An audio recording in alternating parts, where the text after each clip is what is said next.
Someone just told me a secret. You're watching After Tonight. Hey everybody, welcome to After Tonight. My name is Howie. Afters, and I'm here to really have a great show with you tonight. I can't wait to start the big show with you. Welcome to After Tonight on a Wednesday night in the United States of America. I am so happy to be here tonight. I can't even talk about it. I mean, there is so much to go over, discuss, digest, eat. Perhaps I'll even have a cookie tonight. I mean, I'm hungry. I'm hungry for the truth.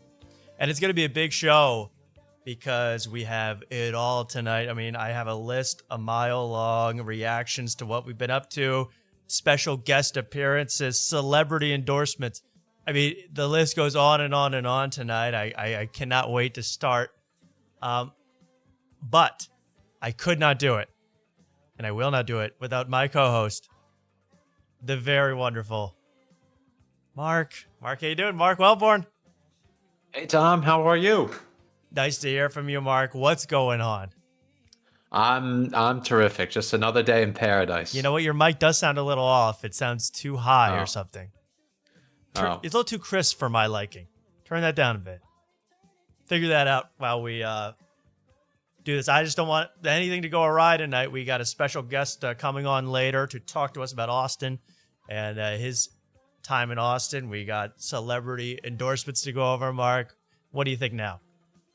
How's it sound now? I turned it down a tad. Still a little too loud. All right. Okay. Is this a gag? Am I supposed to turn this off? Yeah, actually, I wouldn't mind just a mute for 30 minutes and then come back. No, I'm kidding. Of course. We love to hear from you. We just want it to be... Mike sounds fine, they're saying. All right, it's my fault. Okay. I apologize. You know, I wanted to address something right off the top. I've gotten a few DMs, a few messages, and thank you for all the new viewers, everyone that's here. I really appreciate it. But some people are blowing up my line about where do I live? Where is the show broadcast from? Have you gotten this question, Mark? Where do you live? There's some speculation that we live in Seattle. Seattle, Washington. Nice. I don't know why people get that impression. I really don't understand why. I mean, use your head. But people are asking, where is the show shot? Is it in Seattle? Is it Philadelphia? Is it Norristown? Is it Chichester? Where is it? And I want to put it, where Mark lives. I mean, supposedly, hey, it looks like Mark is broadcasting out of some kind of minimum security prison facility. He's really good behavior, and he's almost out. I want to just put it to bed now, put everything to bed. This show is produced in and by Shondaland. Thank you so much. We live in Shondaland. I'm lucky to have the best mom in the world, Shonda Rhimes, and she set this all up for me. I'm so happy. She gave me some advice, a little bit of seed money. So if anybody asks, Shondaland, thank you so much. I just found out all my favorite shows are produced by Shondaland and in Shondaland. So just a little inside reference for all us network TV fans out there, Shondaland. Anyway, I'm going nuts with that. Anyway, yeah, no, this show was shot out of Upper Chichester. And write that down. Boyertown, home of what's that guy's name? Trey Savage, the Savage for the Toronto Blue Jays. Now the Toronto Blue Jays are a team from Canada, and the Dodgers are a team in America. That's Jeff Dye explaining baseball on his podcast. The Dodgers are a really good team. It's like Kamala explaining Russia versus Ukraine. The Dodgers are a very big team, and Toronto's a much smaller team. Yes. Well, anyway. My favorite part of that, if you're a diehard like us, yes, my favorite part of that is he compared the celebrity Dodger fans to no Kings protesters. Like he had to turn it political. Oh, it all goes back to those dirty, dirty leftists. I know. Coming from a 2001 liberal, he sure doesn't like the leftists. I don't get that. Anyway, let's move on from that for a while. I got I don't want to focus on die too heavy, but I am going to die hard a little later tonight. For sure. Okay. For sure.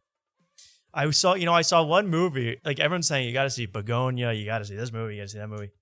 I got tricked into seeing Frankenstein in the theaters. This is the new Frankenstein movie. There's a brand new one out with Jacob Elordi, you know, the hot, tall guy. Have you seen this guy, Mark? He's hot and tall. No. He's in Euphoria. You know, he is just walking through the halls. He looks like he's 35. He's walking through the halls of the high school, picking up chicks. Good-looking cat. He plays the monster, the creature. And I'm not going to spoil the movie, but it comes to life. I mean, really, I don't even know how to spoil this movie. Here's how I got tricked, though. I was like, okay, it's Frankenstein. Jacob Elordi, Guillermo del Toro directed it. It might be pretty good. We sit down in the theater, and I hear maybe my least favorite noise on earth while the movie starts up. It goes, I'm not going to do a great impression, but I'm going to try my best. Dwayne. Do you know what that is, Mark? Dwayne. Is it coming from the screen? Yeah, it's coming off the screen. It's a production company. One more time. Ben. Anything? One more time. It's Netflix. Oh, yeah, you're forgetting the Oh yeah, yeah. Netflix, Yeah. because this is a Netflix movie that I got tricked to seeing in the theaters. Oh. So I'm like, I could be on my phone in my bed watching this crap. Why am I at the theaters? And right from the top, you see the Netflix logo. I wanted to get up and leave. Have you ever seen a good original movie made by Netflix in your entire life? No. Done. Never. Once you hear that noise, you're like, okay, there better be KB versus Edmund on my screen within 30 seconds. Love is Blind style, because otherwise I have no interest. Nick versus Joe versus Mike versus Matt. That's all I want to see. But when I hear that, dun, that was a fail in the noise. I don't know how to do the noise because I avoid Netflix so much. I have AI remove the dun when I watch it because I can't take it. Because I know it's going to be just lowest common denominator, cobbled together junk. I mean, they added so much unnecessary stuff to Frank. What do you want to see when you want to see Frankenstein? Now, the one good thing they did is Frankenstein ripping out people's spines, throwing dogs across the room like he's Hassan Piker. You know, that's what I liked. He picked up a guy and threw him like 100 feet, and he fell into the ice with his pants down, and everyone was laughing in the theater. I was cracking up. But otherwise, it's like Jacob Elordi looking through a hole in the wall at a happy family. He wishes he could be one of them, but he's a monster. But underneath the makeup, I know he's a hottie and he's getting all the babes, so it doesn't work for me. I would have cast someone that looks like me, a Gerby type, to play the creature. You know what I mean, Mark? A Gerby. Yeah. Mm-hmm. A Gerby, some producer of We Might Be Drunk or Tuesdays with Stories, one of those kind of characters. You go, I can relate. I understand why he's so pained.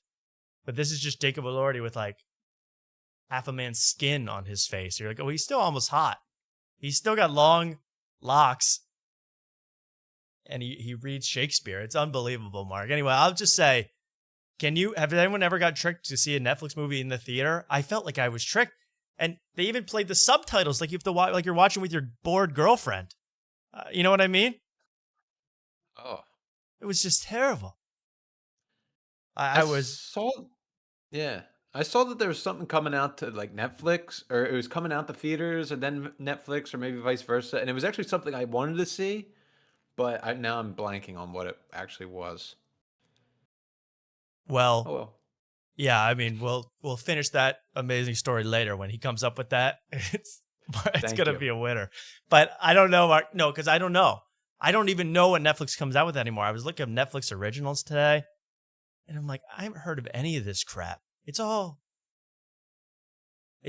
like, it's so disposable junk. It's like worse than going to Blockbuster. It's worse than that going on Netflix.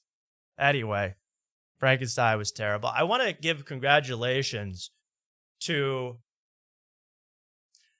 I knew he was going to win, bro. He had demotion in the studio. Zoran Mamdani, thanks to the flagrant bump. First Trump, now Zoran. Big winner in the New York mayoral election. And congratulations to Hassan. And thank God for that Kaya. Hassan is in New York for the next couple of days. Thank you. I hope someone is shocking that dog for him at home, keeping that dog in line. But Zoran won. Congratulations to Zoran. He did it all right. I mean, he was running against basically the one of the most hated men in politics, Cuomo, and a guy from a cartoon, Curtis Lewa. So, but he did it. I'm happy for him, and I'm especially happy. I'm not happy for him, really. I'm happy for New York. I love New York. And I'm happy for Stavi, of course, Stavros, who came out in full, and I mean full, for Zoran. And then the next congratulations has to go to Gianmarco Cerezi, comedian Gianmarco Cerezi. And what a segue, because a supporter, a viewer of this show, surprised to me, believe me, I did not put anybody up to this. I'm shocked at this. He contacted, I guess, Gianmarco Cerezi, the comedian. He wears short shorts. You know how he does. Musical theater. He contacted Gianmarco, and I think the guy's name is Jason. So if you're in the chat, Jason, thank you very much. He contacted Gianmarco in Cameo and asked him to give a little congratulations to us for our 1,000 subscribers. I am over the moon about this. I have not watched this in full. I wanted to surprise myself. I know there are two versions because the first one was not adequate. So we got to watch both. That's what's really going to be fun. And will I get a soft spot for Gianmarco? I've given him a hard time on this show for a while. Let's see if he changes my mind right here. Gianmarco Cerezi. And this first one's pretty amazing because he's congratulating us on a plane mid-flight. This could be interesting. I really have not seen this before in the first 5 seconds, and I was laughing. So let's watch Gianmarco on a plane getting confused while talking about After Tonight. This is amazing. Tommy, congrats on tonight's 1,000 subscribers. Okay, so he called us tonight. I know, people, I know, but he doesn't know yet. He doesn't know yet. Which that's cleaner. That's like Facebook. The Facebook. We're just going to call us tonight. That'll help us in the algorithm for sure. Tonight. So we're tonight now. I'd like that. Thank you. It's good to be here tonight. I'm doing this from a plane flying to Los Angeles, and Way to brag. soon enough you'll be having to do cameos while on planes flying to Los Angeles, because it starts with 1,000 and it goes from there. I don't even, please, Jason, do not tell me how much you paid for this. I didn't even want to look it up. I was like, I felt so bad. I mean, look at this shot. I mean, he's up because he's probably embarrassed because if he put it any far back, you would get his crewmates, his seatmates in the shot.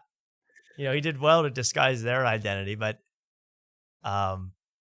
if I make it, will I be doing? I like Gianmarco. I like his vibe now that he's liking us. But if I make it, the first sign won't be me doing cameos on the plane while I'm on a commercial jet. But I hope to make it like that one day. I do. Congrats. It's not easy. A lot of podcasts, a lot of comedy podcasts, but it sounds like you're doing something right. And who knows? Maybe one day I'll go on it. And wow. What, giving us false hope right here. I've never heard anything like that. By the way, one day, you never know. I'm like, come on. He must think we're big fans, and that's very nice. I hope he comes on. I really do. Only if he zooms in on a Delta flight, though. and uh, but right now I'm on this plan. So contact my PR people. It's good for you. I'm glad you enjoy comedy and enjoy the art form of it. No. And God, I'll tell you something. As someone who has a million subscribers, Why is he talking to us like he's 8 years old? Why, like we're 8 years old? He's like, by the way, I'll tell you something real special. When you get to 1 million subscribers, rainbows come out of the sky. Okay. Why is he talking to us like we're 2, Mark? I don't know. I kind of enjoy it. It keeps me intrigued. The whole It's message. soothing. It is. Dad, tell us about the time you hit 1 million subscribers. it's a million subscribers. It's never enough. Oh, there. That's funny. It's never enough. So if you feel joy right now, Nope. suck it up. Enjoy it. Take it in. Thank Let it go through your body, because 1 million feels exactly the same way that 1,000 does. And I'll see you. I'll see you on the mountaintop, my brothers. Take care, and good luck in the next 1,000. Wait a second. Is that one of the... Wait a second. I think that's Shohei Ohtani behind him to the left. Do you see that? Yeah. Whoa. Congrats on the win. Fucking ask me to be on the show. Oh, how about that? I don't know if he's just saying that, but then, okay. So because I can't believe the balls on this guy, Jason. He goes, hey. The word after was cut off. Re-record the entire thing. That takes guts, man. That takes guts. I would have not said that to this guy, but I got to give you a lot of props and I got to give Gianmarco props, Mark, because he did re-record it, I guess, for free. Yeah. When you have 1 million subs, you got a lot of MeUndies ads to read. So to take his time to do this, he then sent another one where I guess he is more settled. This could be his home. I don't even know, Mark. And why do his AirPods look like badminton? The balls and what are those called? Coxswains. What are those called? Shuttlecock? Shuttlecocks. Why do his AirPods look like shuttlecocks? I think it's just the angle.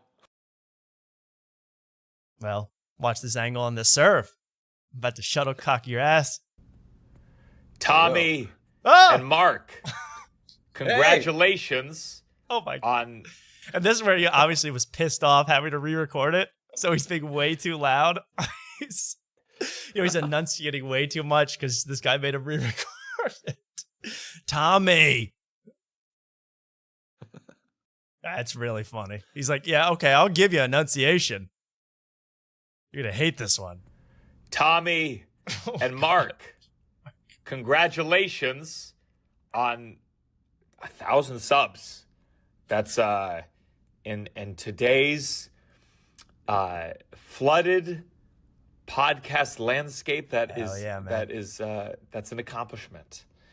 I remember my first 1,000, and let me tell you, How many pairs of shorts did you buy with that 1,000? No, I'm kidding. Of course, I want him on this. Yeah, Mark. I appreciate, Jason for getting this video, but the next time to mess with these guys, next time say that me and Tom are like hard of hearing, and you need to really speak up. So Yes. these people are just like shouting this Yes. video for us. I would do that, and if you know American Sign Language, that would be great too while you're speaking. Yes. If you could do both, because they need it all. Yeah, next time we're hard of hearing too. All right. Is he being condescending? People are saying in the chat about the 1,000. Hey, to him, that's small bananas. But let's keep watching. it honestly, that stepping stone feels better than the next one. Each one gets increasingly worse, to be honest with you. So you may not have reached the peak subscriber wise, but emotionally, Oh, we got to 1,200, Gianmarco. You don't even know. You don't even know we got to 200 more than you even thought. Can you actually have to ask him to re-record this? Say we got to 1,220. Yeah. That would be nice Fudge the because numbers. it doesn't really mean as much now that we've surpassed that by so much. Update the number daily. I would say, okay, now they're at 1224. This is the last one that feels good. You know, at the end of the day, you add more zeros. What's 0 plus 0 plus 0? Fucking nothing. Nice. You got the one. Celebrate. I'm glad that you are expounding on the art form of comedy. I'm a fan, obviously. And you know, you enjoy your journey. You enjoy your friendship. God bless. I do. Who told you that lie? Enjoy our friendship. What's he talking about? I enjoy the money rolling in. Podcast with a friend. Tough. It can alter the dynamic. So communicate. That's not true. We don't do that. Grow, explore, be brave. Think outside. With each other? I never thought about it before, but now that Gianmarco brings it up, Mark, I mean, are you ready to grow and explore with me is my question? I'm ready to be brave. I know that. All right. That's all I needed to hear. That's all the consent I needed. He's going to be brave. The box. Go with comedians that, you know, you go, I don't get it, but something's there. And good luck to you. Thank you. You know, 1,000. I don't know when YouTube gives the first plaque. Oh, because you've already gotten so many, right? Yeah, I don't even remember your first plaque. I get it. Well, I applied for a plaque, and they sent me an e-plaque. Nice little PDF. I'm looking for hardware. We want hardware on this show. Hardware. All right? So he's right. I am jealous of his plaques. 1,000, they might give more of a button that you can put on your jacket. But if they don't, make your own fucking button. You can afford it. You got 1,000 subscribers. Hell yeah. So good luck to you. And hope to do the show someday myself. Maybe once you hit 2,000 subscribers. Oh, and that, I mean, I've never seen that. So condescending. He ain't coming on it for 2,000. He's not coming on for less than 50,000 viewers. Even if you abuse your dog, he'll be there. But I like Gianmarco. Thank you so much. And I hope he does come on when we hit 2K. It looks like the year 2030. I cannot wait. Mark? No, we're growing. I'm kidding. I was going to say, when he says, come on at 2,000, to quote Hypno, bet. That's a solid bet. And I will invite him when we hit 2,000. Don't you worry about it. And I'll ask about it all. You know, what length is the inseam of the short? Because are those customs? Are those 3-inch inseams? What are those? But thank you to Gianmarco. So that was really nice. And to Jason for helping us out with that. I couldn't believe that Gianmarco would even utter my name. So that is big. That is huge news. And please, no one else buy anything for us. Don't do it. But I really appreciate that. Mark, are you more confident that we'll have Gianmarco on someday? I think so. I feel like we have video evidence that we can hold his feet to the fire. It's not just some flimsy DM. It's not some, Right. I don't know. He actually DM'd me his email, the PR person's email. I'll send it over. We'd love to see you. But this is not a face of a guy who really wants to come on when we hit 2,000, is it? That's a face of a guy that goes, oh, yeah, I'll help you with your homework. Yeah, right. Come over tomorrow.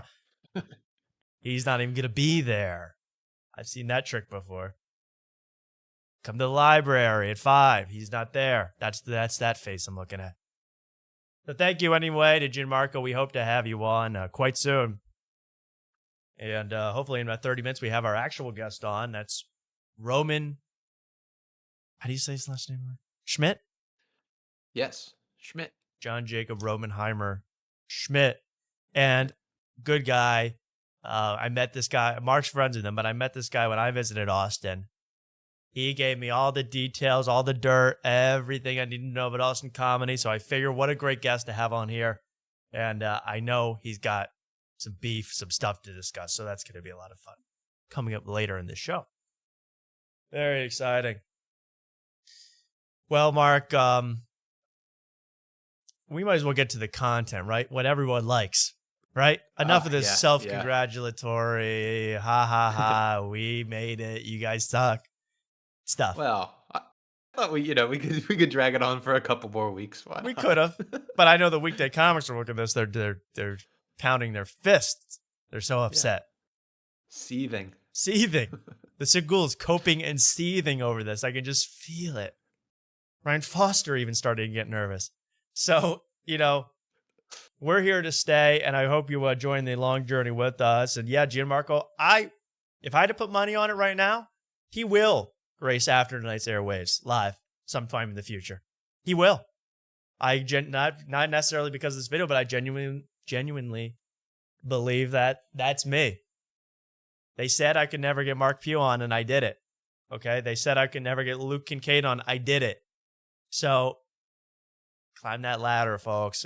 If I can do it, you can maybe do it. Depends what you're like. So, let's get to what I really want to get into, which is a lot. We always do our typical stuff, I like to talk about, because I like to talk about what I like to talk about, what I see during the week. Well, this week it was a little different. You know what? I watched a podcast that I try to tune into every week because they're local guys, they're Philly blokes, nice cats. And I never really see anything that really catches my interest enough to be like, hey, you guys got to see this. But this week is different. It's the show I'm going to show you. Tell me if you know about this show. Stuff Island. You know Stuff Island? Oh, I love me some Stuff Island. Stuff Island is Pope. tires It ain't all adjacent. sponge, Yo, Tommy Pope, yo. And O'Connie's. So it's typically Tommy Pope, who plays an Italian man on tires and in real life, and Chris O'Connor, who is one of Shane's friends, and they have a podcast together called Stuff Island. Okay. This week, Chris O'Connor, he's out shooting, he's totally got the green screen suit on to shoot season 3 of Tires. They're totally making him animatronic this year. They're kind of making him virtual CGI O'Connor this year. So he's out. Instead, we have Matt McCusker and Sean Gardini. No, 2 more Philly guys. And I know I'm not supposed to say the guard dog's name around Mark because, guard dog won't even look Mark in the eye around Austin, right, Mark? Yeah. There's some weird energy there, but Weird energy for sure. And I don't know how it's going to get solved. I don't know. I might have to mend that fence one day. But these guys aren't even the stars of this clip. The stars of what I got to show you is Joe Derosa calling into the show.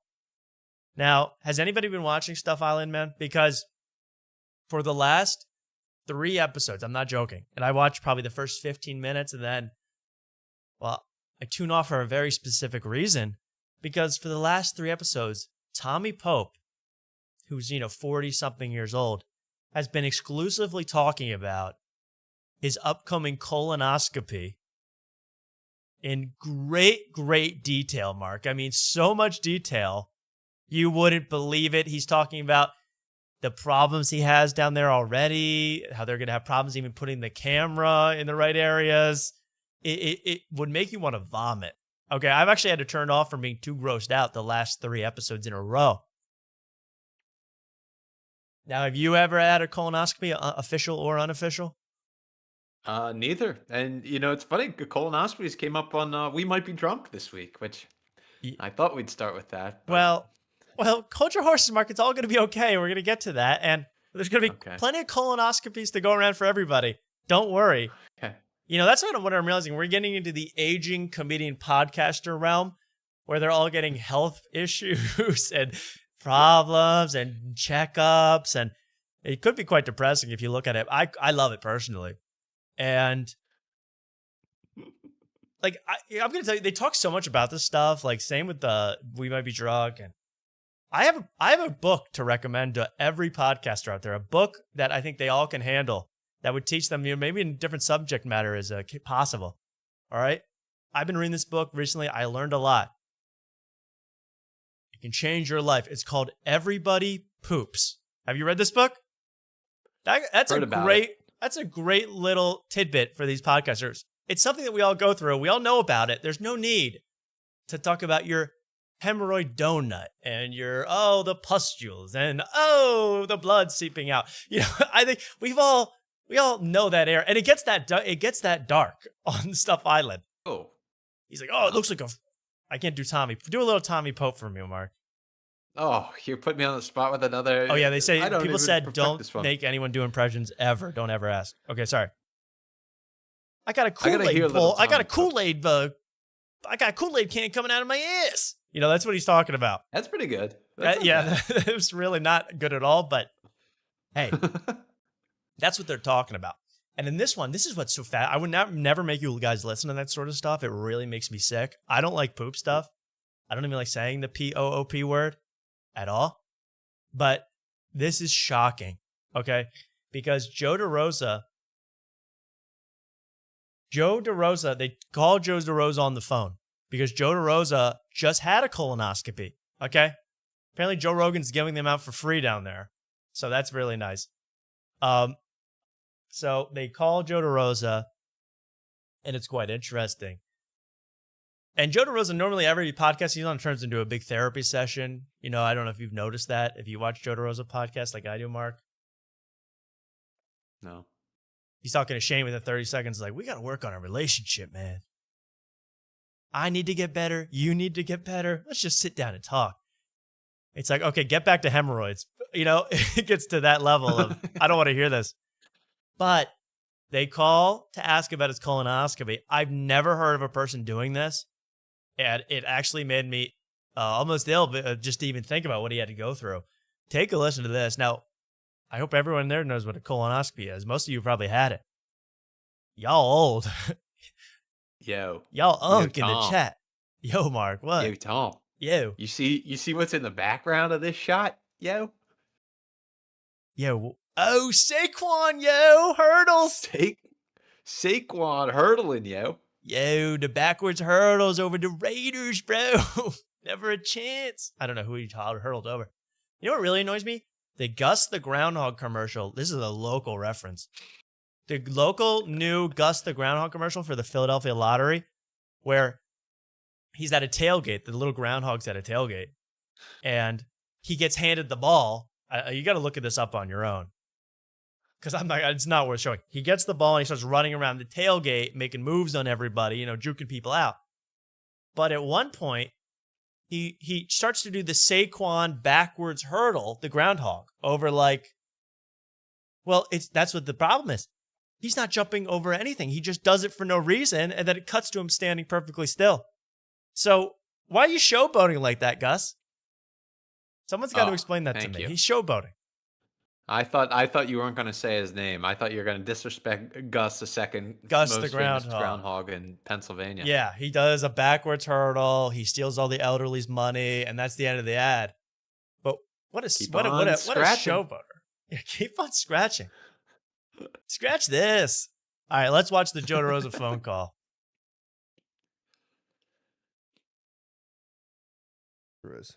That's really knock you out in pro. Hey, Pig. So you're on Stuff Island right now. Yo, and they call him Pig, yo. That must be a confidence booster for Joe DeRosa. He's enough. Yo, Pig, tell me about your ass getting inspected. Okay. Nice. Now with Matt McCusker and Gardini. Is that okay? What the fuck is this? I want you to walk me through the colonoscopy that I had. Yo, this reminds me of ball busting at the Raven Lounge. Are you scheduled? Yeah, scheduled, next Wednesday.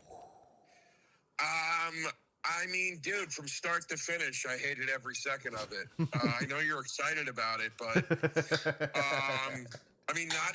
not eating for solid food for a day is, and I feel like a pig saying that. There are people that starve for like weeks.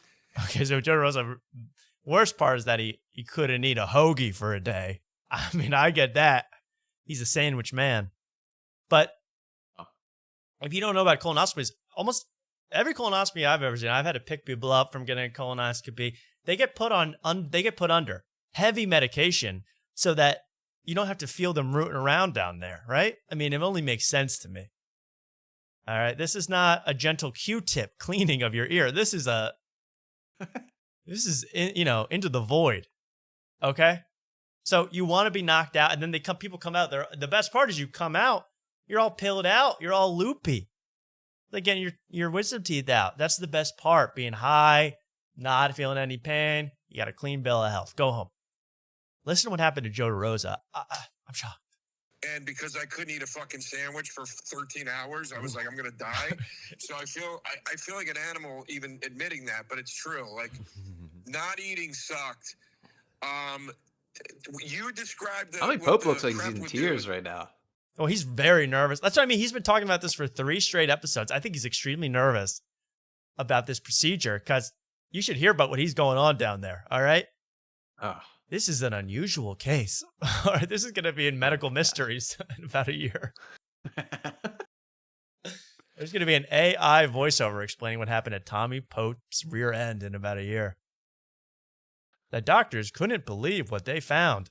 Pissing out your ass.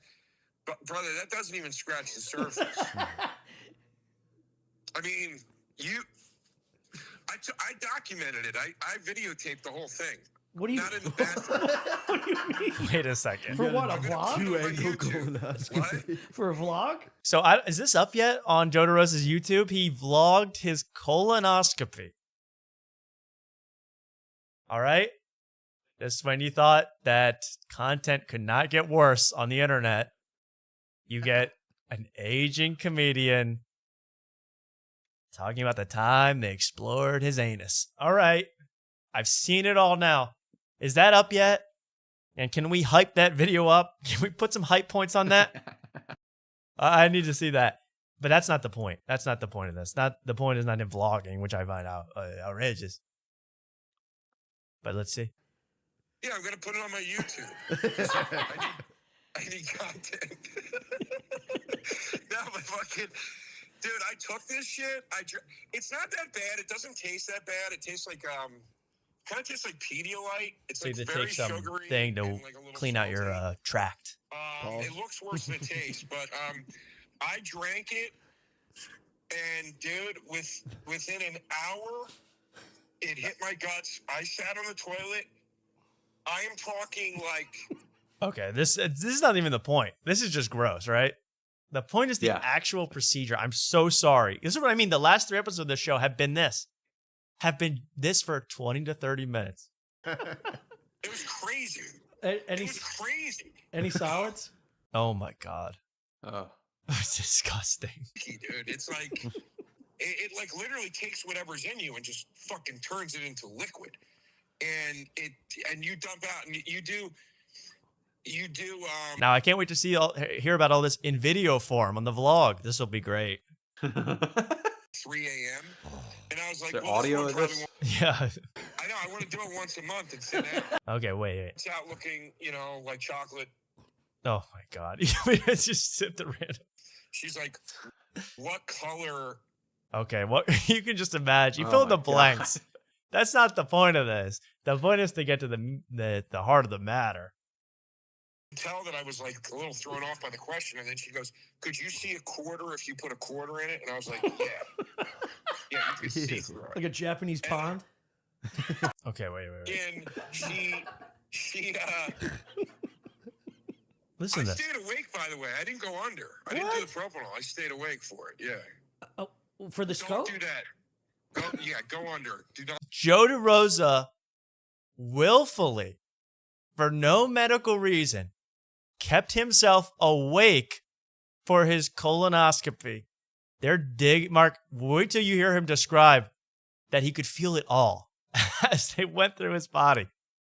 As they went magic school bust, shrank down, and went inside of his body and swam around with the camera. Hey, yeah. At least I could eat a sandwich during it, though. Yeah. You know, that hoagie tasted just as good. Yeah. Got a primo straight from the source. All right. I literally have never heard about someone staying voluntarily, unless they're allergic to the medicine that puts you under. Never has anyone stayed awake for this. It is a horrifying procedure. And violating. But listen to why he didn't even do it. Not stay awake. Yeah, obviously.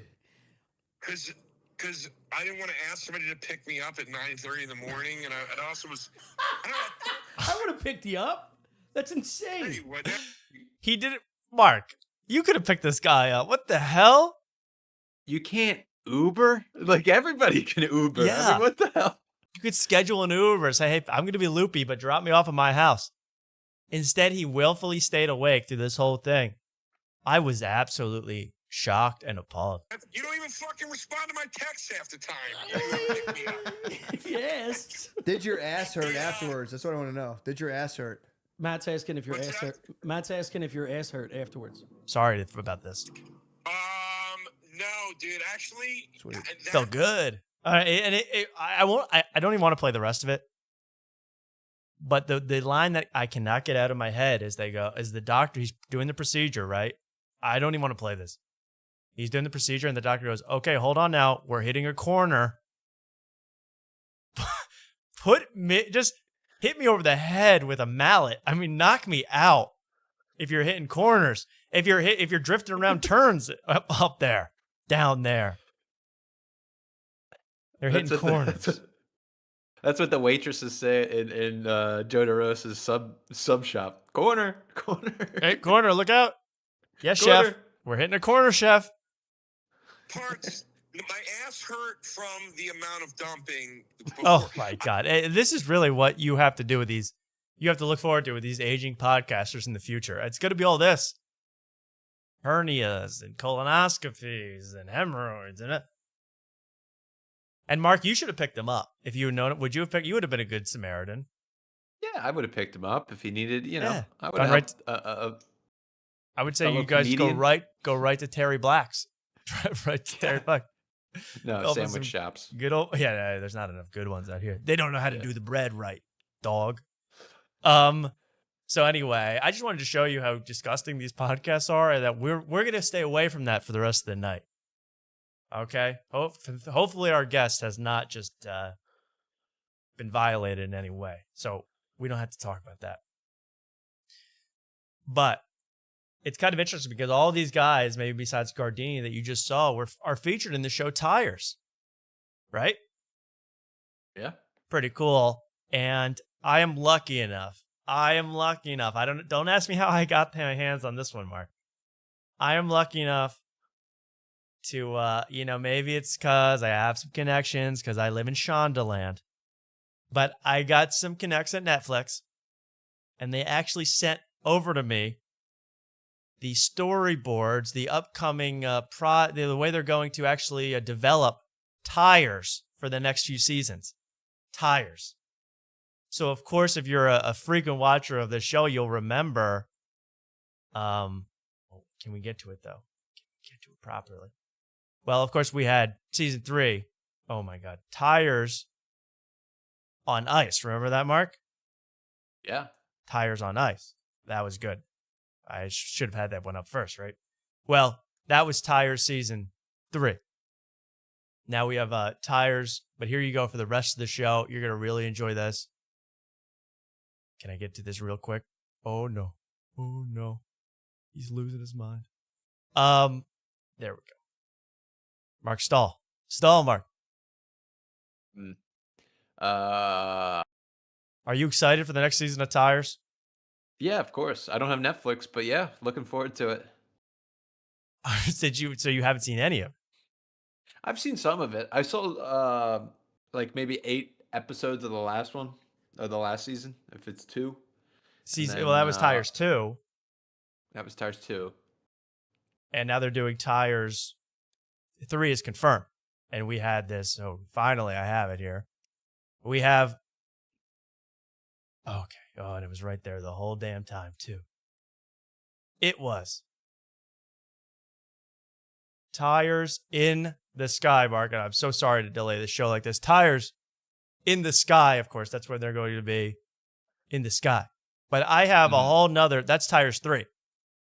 Now they'll be in flight. You No. can imagine the hijinks, Mark. I thought three was on ice. 4 is in the sky. No, 3 is in the Sky. Okay. They thought on ice was too hacky. So they're going for Okay. Tires on it. Then we have, this is pretty exciting, Tires 4, starring Shane Gills. They're underwater this time. It's not just the tires that need some air. Okay, so you get that one. Okay. Yeah. Then, okay, that's Tires 4. Tires 5, of course. Now, again, this is exclusive from Netflix. I want to keep this hidden between us. Tires 5, of course, is actually, they're kind of switching up a little clever thing. They're calling it Fires. And Shane and Steve Gerbies, are going to man a remote fire watch outpost in North Dakota, and feelings develop. So you can see fires. Shane, you can't keep pushing me away. Okay, that's Fires 6. No, that's Fires 5. It's very confusing. Then we get to Mark. I mean, they've renewed this show for 30 seasons, so I'll give you a couple more. Then they go back to Tires. Now it's Tires 6. And in this season, this is a very special season of Tires because Tommy Pope's character gets addicted to painkillers after a botched colonoscopy. And you can see it's actually a rehab-focused, kind of an addiction treatment. And they're having a good time. Okay. Then we get to Tires 7, Mark. I can't believe this show is going to last this long, but I love it. This I'm is excited. like better than The Simpsons. Tires 7, that's called 3 Dogs and a Baby. So this is Shane Gerbies and Chris O'Connor had to take care of a baby. Oh, no, I'm so sorry. This is Tires 7 Bridgerton. This is the cross-season crossover with Bridgerton. I forgot my seasons confused. And you can see they actually get sent back in time in Tires 7. That's going to be quite amusing. I cannot wait for that one. Tires 7. That's going to be exciting. Maybe they'll do a crossover with Frankenstein next. Then they have, as I gave it a spoiler, Tires 8. That's 3 Dogs and a Baby. And that's when they have to adopt a young child. And the baby, of course, voiced by Joe Derosa. And they learn a lesson or two about growing up. So Tires is set for the next 6 seasons, Mark. I am so excited for this show. You got to get Netflix for this one, Mark. Yeah, I mean, hopefully we'll be big enough. Maybe we can make a cameo at some point. I'm hoping. Yeah, 2,000 subs. I think you're mandated to have a cameo on the show. Tears. Yeah, the one Bridgerton is now currently called Tireton, but they're working on a title for that one. They're working on that. So anyway, you can see how this show could last forever. Every season, a new situation for these cats. Thank you. I'm excited. I'm going to get Netflix. I've been watching Love is Blind via some shady website where it has automatic captions in Arabic and you can't turn them off. So I'm going to have to get legit Netflix for this one, but they keep upping that price. Is it worth it to see Shane underwater? Yes. But is it that worth it? I don't know, Mark. I don't know. Let's get to your favorite thing, Mark, in the whole wide world. We Might Be Drunk. Yes. Thank you. Oh my gosh, I've been itching. I've had this bottle opener in my hand. Oh, I figured you're waiting to drink until we start. Oh, I'm so sorry. I would have done that first had I known. About an hour behind, but you know. Start God now, never gives you a Mark, cross and you don't can't carry. stop. Don't stop, bro. So this is going to be a really good episode of We Might Be Drunk because they get drunk. So actually, we had this whole protest about, hey, Mark is drinking 1 extra drink for every week. They do not drink on the show. Mark was up to 7 drinks. But now they actually do get drunk. So what's your explanation now, Mark? This was just a great episode. They're back. They're drinking. They're oversharing. It was one of the best episodes. I think the protest worked. And if I need to do it again sometime, I'll do it again. But tonight we celebrate with 7. And tonight I got the Celebrator. Celebrator. That's a beautiful look. And yeah, we're celebrating. We're celebrating Gianmarco. We're celebrating We Might Be Drinking. And yeah, this was a funny one. And a lot of stuff was revealed, but I don't really want to go through all, but we have to hear that beautiful, beautiful theme song, Mark. Yes?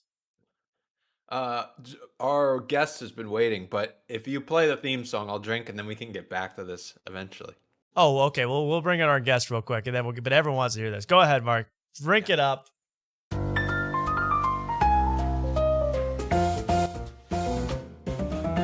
Hey, we're here. We're back. We might be drunk. Oh, Oh my God. What's up, dude? Look at the Oh, camera. boy, long day, but hey, we're here. We're queer. Wait, What do you have? Had a pot earlier. The baby, Earthquake! teach him how to Everyone swim. get settled. Really? So I got to get up early and get him to the Y. Ah! He's get under loving the it. desk. Get under the desk. Hide. Now, ever. Tried to Whitney Houston him. Yeah. Oh my God. It never stopped shaking. Why did they have such a shaky cam? And then they cut to a different camera. It was too shaky. I think it's because they shake their feet so much. That's my theory. All right, well, I guess we got to wait on We Might Be Drunk because we have a special guest. I'm so excited to talk to him. His name is Roman, and his name is Roman Schmitt, actually. I should address him as such. And Roman Schmitt, please tell me when you're connected and you can hear. Okay, Roman, when you're connected and can hear us, I would love to bring you in and talk to you. Roman, are you there? Roman, I hear you. You see me? Do I see you? God, I hope so. Wait a second. I see you. I see I you. see Here we Mark. go. This is going to look great. Okay. Get my freaking good thing off Lord. here. All right. You two look Nice green beautiful. screen. Will we I get was this trying going? to set something up so it'd be. Try and go for Tyler Fisher right now. Yeah. There we go. Trying to take some numbers, take some names. All right. It's Trying to get Roman aggressive. Schmitt. Hey, guys, put whatever wacky background you want behind him. This is a great comic out of Austin. His name's Roman Schmitt. Thank you, Roman, for finally joining us on the show. Welcome. Thanks for having me. Thank you. Now, what's your story? No, I'm kidding. I got to say, what are you eating, a cookie? Yeah, I had I had the Regs producers over, so I had them. Oh, make a yeah, little you had run to for snack me. down a few. I get that. You had Paco whip you up a batch of Pepperidge Farm. Mm-hmm. Oh, good. And that's good. Well, welcome to the show. What's your hat say? Who's your caddy? Oh, yeah. Tell them where you work, man. I love this. I work at a mini golf place. You're a mini golf guy. And is this indoor mini golf in Austin? Yeah, it's really bad. Now, is it all like, are there kids or is it all, drunk women, making 7 on every hole? What are we seeing here? It's sometimes children, a lot of drunk women, dates, company parties. Okay. Dates, company. Have you ever gotten any chicks or corporate outings out of this? No, I've had some drunk girls hug me from their boyfriends, like they do a little bit more grabby than they should be, which is kind of fun. Well, like complain Tyler Fisher, about that. you hang out in the lobby and you get swarmed by golfers. Yeah, I get aggressive with women. I get that. But what does that mean? What is that? Well, yeah, I'm glad you must have seen us talk about Tyler Fisher. That's a big video just out on the Afternoon Night YouTube channel. You actually had some run-ins with the man Tyler Fisher, right? Yeah, I did Black Rabbit where I do stand-up, so. So you kind of run. When he was still doing comedy. Is he still, like, does he still show up to the Black Rabbit? No, I haven't seen him since shortly before he got banned. But he only got banned from the mothership. But basically, does that mean you're out everywhere? Pretty much, yeah. Okay. That's pretty much what that means. So what was well, I'm just so curious. This is an interesting guy. I mean, we talked about him at length. What was your experience with Tyler Fisher at the Black Rabbit on Netflix now?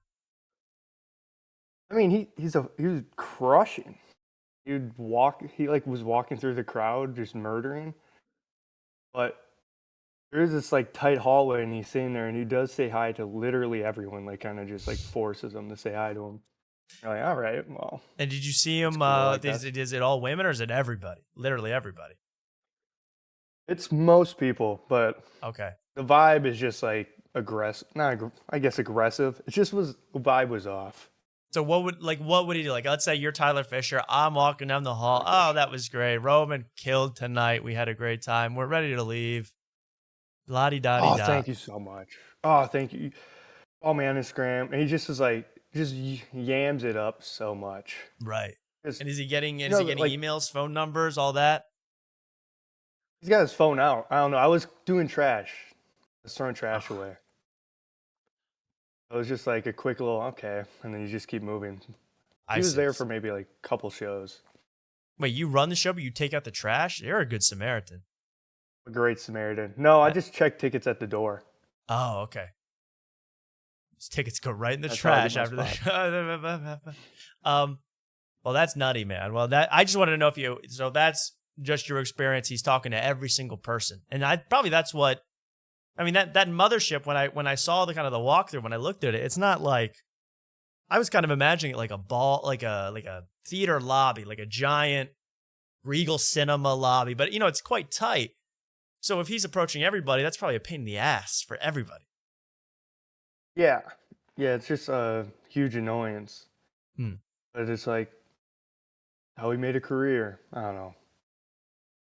Well, yeah. It's whatever. There's another guy who does that in Austin, and it's just like, more like if it happens, it happens. I don't know Who's why that? you're forcing it. What are his initials? MW? Big MW, BS? Big MW. BS. Big Stinky. Big Stinky. That's no, BS. Who else is Just who follow else is a Big glad Stinky on hander? Instagram. Oh, he'll be back. He'll be out. Who else is a big glad hander in Austin? Who's the other perpetrator? My first guy here, this guy Leo, he would after every show, people would be like, "Oh, great show." He goes, "Follow me on Instagram," and they just wouldn't let him go. And you're like, "Well, now it's just awkward for everyone who's involved." I've never It's just understood that uncomfortable. you need that extra number on your follower count that bad. Doesn't really mean much, I don't think. Well, I guess once you hit like 30, 50K, people are like, "Oh, they're funny. We can book them." But I've told this story before that the one time a comic came up to me and he goes, we were kind of acquaintances, and he goes, "Hey man, what's your Instagram?" I told him my Instagram, and I see him pull out his phone, follow me, and then literally in front of me, go through every single picture I had, like you didn't even look at them. So I'm like, you think that number? It was 3 likes of a picture of my dog, and it went to 4. I'm like, oh, now just for laughs, it got me covered. People in this numbers you're thing gonna is make it crazy. now. Is it a big clout game in Austin? it feels like that for the most part. It's got the LA vibe a lot. I don't know if Mark felt the same way, but You know what I've noticed recently, Roman, is I haven't been out doing much mics and stuff, but on my Instagram now I'm getting all these sponsored ads for OnlyFans shows. It's like a comedy OnlyFans thing. And I noticed it's all female comedians, and it's just what's the deal with that? What's the 'cause deal it's all with females. OnlyFans? What's Right. the deal with OnlyFans comics? No, Right. I just it seems like it's like a I don't know why all the female comics go that way. It's just kind of cheap. I don't know. Like for talking about instance, the Roman, LMFAO stuff. Yeah, but then I saw one recently where it was because I know LMFAO, they have some guy comedians, but now it's just all females, and it's just are you trying to attract perverts? What are we the doing new here? one. Oh, the new one they're filming at Sunset. Yeah. That's all. Yeah, it's yeah. 3 girls. Yeah. well, I have saw no this idea. video of Timmy No Breaks at the Sunset Strip. There were 8 women on poles stripping behind him during the show. Is that a normal occurrence? And when can I get to that show? That's actually, it's been a regular show since I moved here, and it's called Punchlines and something. There used Punchline to at be the a- pole. That's what it is. Yeah, and they get strippers and they dance in between comics and stuff. Have you been It on used to be that? at Sunset. No, I'm not cool enough yet. Not Not cool even on the enough. pole. I mean, I've been trying. I've been showing off my skills. I'm getting my little undies and You know what pisses me off? me undies. The pole pisses is you the off? thing that rotates, not the women. They just ride it Doesn't that around blow like a your merry-go-round. mind when you? It blew my mind when I found that out. They have felt no. so These dumb. girls have no coordination at all. I mean, really. It was the same as when I found out Stevie Wonder Wonder isn't even his last name. That threw me off. Now your chats are gonna know how dumb I am. So. And Timmy No Breaks isn't even his real name. I mean, I'm pissed off. I'm pissed off. Come on. Well, here's what I'll say. I see a lot of that with the women. I see, and I'm not going to name names, but the Big Natural podcast. I mean, that's like, hey, let's show off our two assets. You know, that's crazy. And how did people like that? Like, here's a great question because JokeWRLD is in your city. JokeWRLD in your city, right?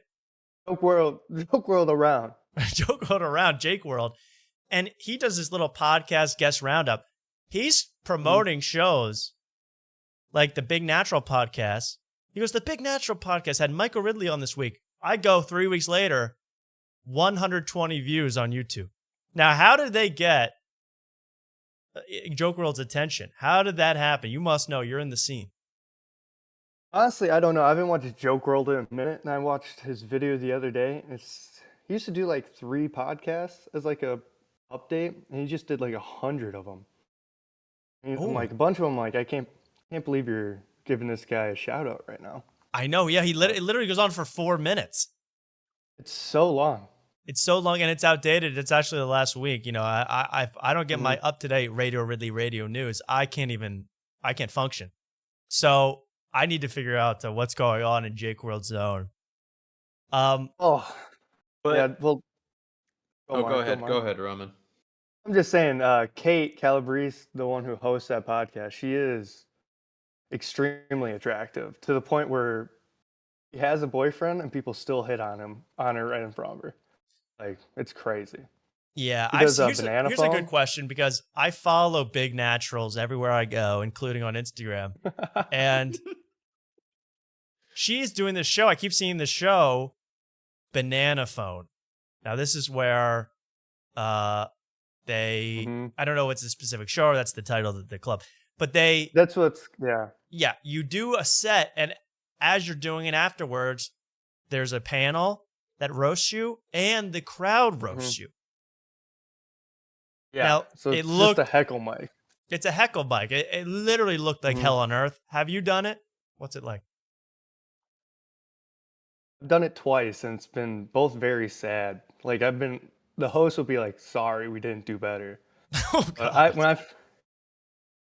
But when I moved here, I looked like a beloved guy in the scene who sadly killed himself, and I moved shortly after that and did the show, and I think the whole room was just like weird about me. I think that was about it. You look like a guy that... Yeah, there's a comedian who was beloved. His name was Nick Roach. Everyone loves him here. God. And then he, apparently I look like him, and I didn't realize till after. I'm like, oh, that explains why the room was so quiet and weird when I was up there. That is the spooky. show usually is. Yeah, it's fun though. It's kind of a fun thing, I guess. I did look fun because I saw that girl up there, Kate Calabrese, and by the way, that's Joe DeRosa's best sandwich that he makes. The Calabrese, the Kate Calabrese. But I saw her up there, and she does. I her also set. just came back from my colonoscopy, so. Oh, good. I don't leak anywhere. Now we got a problem with that banana fuzz, and she does her set, and she's just a girl. She doesn't really have any jokes. She just kind of is there, and they go, you look like a prostitute. Woo! You know, the crowd half-heartedly whoops. Yeah. That's what it looked like a lot of to me. But I don't know. I'm when I was in Austin, you were nice enough to tour me around, show me the ropes, show me what was up, and you ropes. Yeah, I kind of forgot Mark was even there at points, and we know. But we were at the Creek in the Cave. They're doing this roast battle at 11:30. I'm like, I'm 6 vodka sodas deep. It's 12:15. Can we shut down the trans jokes for the night? I mean, can we shut them down? Start tomorrow, folks. I mean, is that something that? I mean, I heard when we were in Austin, you were talking a lot of crap. I mean, is that what bugs you in comedy? What bugs you in comedy? I mean, that really, that's all. It's the whole open mic scene is very much like that. And then the few people who don't do that, you're like, oh, these guys, and they're usually the funnier ones. But it's just the most annoying, wild shit being said all the time. Yeah, it it's seems just like you got to be it is shocking, or you think you got to be shocking. yeah, because as great as Kill Tony was to help out like Cam and Ari and all these guys, it's just all these people are thinking they're gonna get famous off the 1 minute. So they're like, if I can write the most shocking thing, Right. Well, pander. I feel like I mean you know Tim Stifler well, aka Timmy No Breaks. I I feel like mean, he's had the biggest jump out of anybody. Like I know Cam's on SNL now, but like yeah, I feel like it took him months. But now he's Tim is touring, and I see him like randomly in like Reddit conversations where like they're always talking about like anti-comedy, and it's like I don't know anybody new guys other than Tim Heidecker and Timmy No Breaks. And I've seen him like jump up. Is that's the other thing we haven't talked about him in a while? But is he trolling Tony? Does he like him. does he like Kill Tony? That's a good question. So from what I've been told, is that he's just literally given full reins. Yeah. So like the last episode, I don't know if you saw, he did the whole Kill Timmy script thing. Yeah. Which is like some Tim used to do scripts. Mm-hmm. And I was He talking took to a over the guy who whole helped him, show. He like, hosted. He kind of, and then what I Mhm. found, I'm sorry to interrupt, but no worries. he had Tony Hinchcliffe come up to do, a joke minute a minute, and Tony kind of froze on stage. I wonder if that was kind of purposeful to be like, hey, let's put this guy on the spot for once, and let's see what he can do. What do you think Timmy No Breaks' real motivation is? I mean, I don't know what the motivation is. I knew that because the last one he did, Tony told him, he's like, you have full reign to do whatever you want, like personally after. Right. So I know him and another buddy of mine who helps kind of like develop the character and write like these bits for the Kill Tony stuff. They're like, all right, let's go full bore. And they came up with like taking over the show, doing the script. Because Tim has been trying to do the script on the show for a minute now. And now it just is like, oh, this has worked out perfectly. I see. So he does hate Tony. That's what we're finding out. There could be a good. I don't know if he can anymore. He owes I everything know. he ever has to him. Yeah. But That's I true. guess That's a I weird did- relationship, it seems to me, because he keeps putting Tony on the spot and making Tony look like an amateur when he goes, "Hey, He looks tell like your a best fool. joke." Yeah. Oh yeah, he's someone's like, that told Tony, I forgot who it was, but it's like, he's clowning you on your own show. Yeah. And then that's which is so funny because that's what he's doing. That's exactly what honestly he's makes doing. the show He goes, watchable. "Hey, tell us your best joke," and Tony goes, it's I mean, can't believe this I don't is know if that guy's- happening. Yeah. Yeah, And that's all he has to trying say. to figure out how to pander. Right. Yeah. You can't do Well- it when you're not the host in the chair for once. Mhm.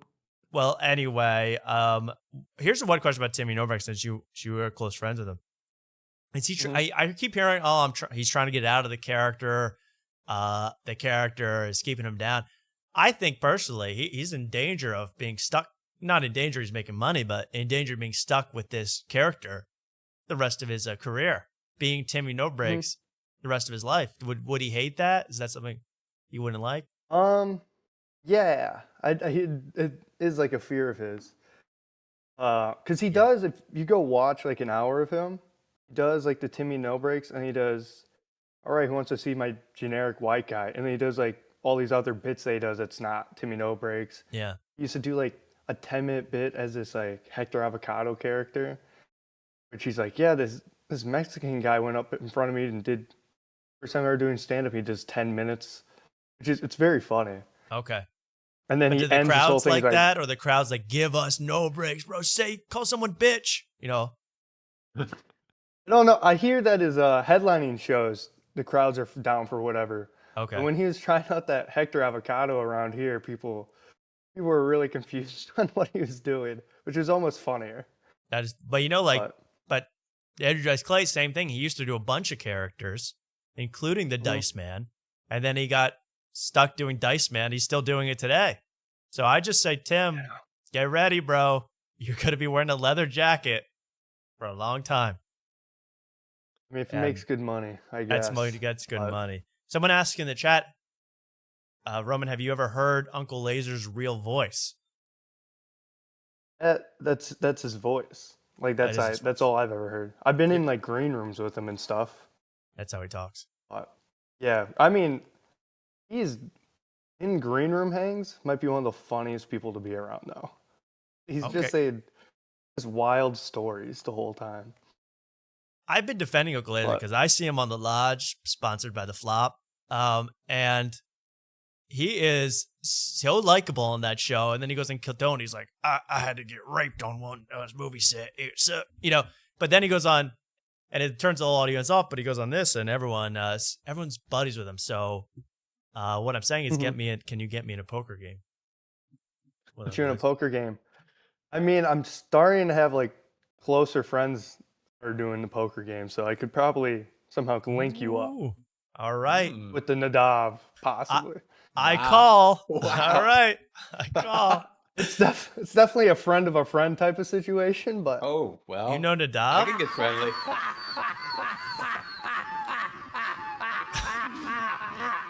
Has Nadav ever coughed on you? And how did it feel? I've only ever seen him one time. Well, okay. Mark told me something very interesting that I need to bring up, which is that another person that's ascended in Austin comedy is Christina Mariani. Oh yeah, Christina. Yeah, I got the Christina follow. No big deal. Now she's a good looking girl. She's a comedian. She's very quiet. She's been in Austin. Lips, yeah. I don't know when Mark, are you not going to say anything, or it's because her lips are sealed? What? Huh? You did a little mouth thing. No, I meant to do the Rizzler thing, but I don't know what it is, so I just kind of winged it, and it didn't look good. It didn't come off. This Mark. There you go. Oh yeah. I thought you did the zip it, shut it, put it in your pocket. Okay, because that's what she does. No. Oh, okay. Well, how is she single, by the way? I think she keeps that a guarded secret. I believe so. She has a guy open for her. If you follow her, okay. This guy's always opening for her, so I have no idea. He probably wishes it was the other way around. Who's opening for? Oh, hey, but I gotta say, bitch. But I gotta say, did you ever try to hit on her, get with her? I mean, I'm sure she's a lot of people are trying to talk to her after shows and stuff. I mean, did that ever happen to you? You ever get so lucky? I mean, when she started saying hi, you're like, I got it in. Right. Because she's just as awkward off stage. But no, she would be booked because she's one of the few funny girls in the scene. So she'd be in, out, in, out, in, out. So you'd hardly ever see her. She'd say hi, give you a fist bump, and you're like, okay. Oh, so that's the extent of it for you. That's it. Yeah, I'm delusional. My everything I get is delusion right now. Same. So I love that about someone. Yeah, you have a chance. You have a good chance, I'd say. If she sees this appearance, she's there. I mean, I'd be in her primary inbox if I DM'd her. So, did you know that she went to Riyadh to open for Mark Normand? I only knew about, was it Tuesdays they're talking about that? That's, I'm like, I didn't even know she was over there. That's wacky to me. I didn't know how does MBS, how does Turkey Al Sheikh find out about Christina? Especially like, she's not like a clean or PG person. She goes pretty to the edge. Yeah, well, we're gonna get into this whole thing later tonight about this Saudi thing. She's what? Saudi. A hot lady, I guess. That's all. I guess that's probably why, right? Yeah. She's not wearing any kind of covering. I mean, did she wear any sort of facial covering when she was there? I'd want to ask her. You know what? I'll send her a DM. I'll get back to you on that. Please ask her. I want to know. I'll be your Adam Schefter over here. Thank you. Thank you. Well, I think you ought to ask her out. You ought to try. You only live once. She's big. Right, Mark?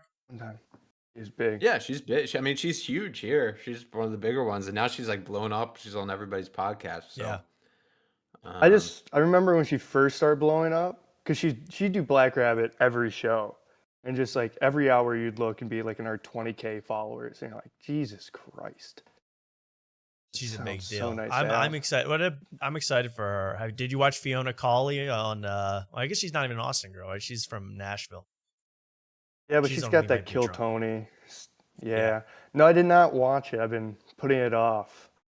But right as I joined, I heard Mark say it's one of the best episodes, so I should probably watch it later. Wait. If you like, we might be drunk. Like we might be drunk. Right. If you're just, I mean, I don't know. I might be more of a casual than I thought about the show. Who knows?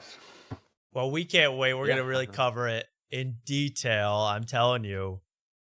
They call it, I don't even want to get into it now. But apparently she says, and I think she kind of implies that Tony Hinchcliffe didn't pay for any of her flights to arena shows. She had to pay out of pocket for that. You know, I guess she didn't, and she's like, I'm not rich. They just had to put me at the top of a hill and push and hope I got there. You know, it's tough. So I couldn't believe that from Tony. I mean, have you had any interactions? You've been on Kill Tony, what, twice? Yeah. And what's I don't that know. experience? First time, nerve-wracking, shaking. Like it was, I felt like I had Parkinson's back there. Little Michael. Well, J. you did Fox. quite well, I remember. Yeah, if you go back and listen to it, you can hear my voice like shudder at the beginning of one of my jokes. Second time it was a little bit calmer. And then I actually had Tom Segura as my guest. I was like, oh, this is like a real guy. It's not just the regulars. Mm. And then that went pretty nuts. But did Tom Segura say a word to you or about you? He liked my stuff. He liked how dark I was because I shared that I laugh at people dying on the internet. I see. Yeah, he liked that a lot. He likes dark. But it wasn't really much dark thoughts. On the yeah, Dark Thoughts. That was or was it Bad Thoughts the show was? Bad Thoughts. Ba-bum. Too much for me. Too much. That was too much. No, yeah, just like that first one was like the poop thing. I was like, good Lord. Yeah. So these old people find out how do guys find out about poop when they're 50? I mean, that's when they really get excited about it. I got over it when I was 8. I don't know, I got a good 5 minutes on poop right now, so it's also well before 50. Tight. It's tight. What, Mark? What? Big Stinky's got to get out there and set everybody's record straight. I'll tell you Absolutely. that. I'll be out starting this weekend, brother. Absolutely. I am back. I'll let you know. I got an Apple bit that I'm working on. It's going to be Callen's bit, but it's going to be better. Excellent. Did you see he took his intro off his special? No. What happened there? What's the intro? Did you watch his special at all? Yeah. False Gods. So at the beginning, he had this intro. My roommate showed it to me, and now he's taken off, but he's like talking through it, and at some point he's like, yeah, it's hard to be in shape and handsome and tall and still be funny, but I defy it all. And you never know, he's like half joking, but you know he really means it. He's like, I'm still funny after all these testosterone treatments. How did I do it? All these MMA all these fights. accusations. Horrible. Yeah, all these accusations. Let's not even get started. Does he pop up around town, the Cal man, Bryan Callen? Just as far as I know, Mothership. A lot of those guys just once they get in there, they stay there. Very rare you see anyone. We're Sunset because of a secret show, but I gotcha. I mean, I'm like a block and a half away, my club I work at, and you hardly see any of them. Unless they're visiting. Like Mark Norman will come by. Tim Dillon's. That's pretty cool. It's pretty cool. It's pretty neat. Mark, anything you got to ask? Your bloke, your pal? I got one last thing. Of course, it revolves around the Die Man, Mr. Jeff Dye. If you're a diehard like me, Roman, you would have been watched the last Die Hard where he said he was moving to Austin, and he for some reason gave away his exact dates when he was going to be froze here. on me. Oh, did I? He gave away his exact dates, Mark, when he's moving to Austin? You're good. He gave away his exact dates, and he said he was going to be on Rogan on the 11th, which is a Tuesday. So does that mean he flies in on Monday and is possibly on Kill Tony Kill on Monday? Tony. Should I sign You up guys for Kill both Tony got to on sign Monday? up in that bucket. I need to see you guys next to die now. Mark, if you sign up, I'll sign up. Oh, All right. there Have we you signed go. up in a while? No, I've been trying to stay away Okay. from that show. Oh, Then you got to it come back. sucks. You The gotta Die come back Man for brings Die. you back. That's amazing. Well, there's no baseball going. I guess there's football and basketball. I just Yeah. that hang at Kill Tony is the worst. Oh yeah. It's all worth it to get ridiculed for your race and sexuality. It's all worth it. So get out there, It's guys, what both you're of in you. for. I need you both out there on the streets. Roman, thank you for calling in. It was what a delight. An Austin man. Thank you. Thank you. Okay. It's fun to be on the show. Remember when there's no one watching? I was there. Well, thank Mark, you. Yeah, I know you supported only the when you're in show. the top. You've been very nice. All right. Peace out. Roman. I'll see you this weekend, Roman. I'll see you. Bye. There goes Roman. Very nice of him to join in. You know, he is. I was waiting for him to spill the tea, bro. He had so much tea for me live, and then I need more tea. I should have just asked directly for tea. But Yeah. he gave me some Oh, well. Timmy No Breaks tea, so thank you very much to a Roman for that. Very nice. Yeah, and if I can meet that friend of a friend, and if I could just play some poker in this town, I mean, things will turn around. Things will turn Todd. around for us real quick. Yeah. This will be great. Yeah, we need that. So thank you everybody for tuning into that interview. I like Roman, a nice guy. Let's move on. I have something big here. You know, we were just talking about Bryan Callen and the Apple. Well, let's replay his famous punchline, Mark. Because people might not have seen it. People might be just joining us for the first time, and I have it saved here. Here's Bryan Callen's famous Apple bit, and then I'll tell you why I'm actually kind of upset about this whole thing. Oh, my whole file explorer froze. Here we go. Oh, you're not sharing with me if that's. Oh yeah, if let's you're share it first trying too. to- So this is his bit, his big bit, and it's something that fell off when I watched it, and then this week I found out exactly what it was. Let's take a watch. AI 1000 gets here. Ooh, damn. And I thought about that too as I looked around that coffee shop and I saw everybody bent over their phones like broken monks in this unholy communion, just having thoughts, thinking they wanted to be somebody else, wanted to be somewhere else, just dragging their thumbs. Just a nation of drug addicts. Dopamine, cortisol, adrenaline. Dopamine, cortisol, adrenaline. And I thought to myself, damn. Maybe it's not a coincidence that this machine I can't turn myself away from. Maybe it's not a coincidence that this machine is also called the Apple. Thank you very much. Here's my favorite part, by the way. Watch that. I just noticed this rewatching it. That's his final line. The Apple, ... The Apple with the phone. Get it? Watch this. Watch this guy kind of... Okay, wait till he says the Apple. Thank you very much. See this kind of, watch this guy raise his hands just to the right of Callen's leg, right? He kind of doesn't know whether to clap or not. He actually does a half clap, and he like almost connects, and then he finally connects where he's like, that's it? Watch, I just thought this was funny. The guy goes, he goes, I guess. I guess it's time to clap. One more time. He raises them, does this, clap. Not sure. He's not sure. Well, geez, oh man. I was watching this, I go, wait a second. That reminds me an awful lot of my first stand-up special in one of my bits from like 20 years ago. You guys want to hear this? Yeah. I can't believe this. This is, I don't know, is this joke theft, Mark? You tell me. This is from my first special called Keeping It Real. Let's take a watch. This is crazy. Love that title. And it turns out she was really a he. And I'll finish my presentation with this, since it seems like most of you are already starting to pack up. I was in Tim Hortons this morning. And as I looked around, I just saw a bunch of sheeple.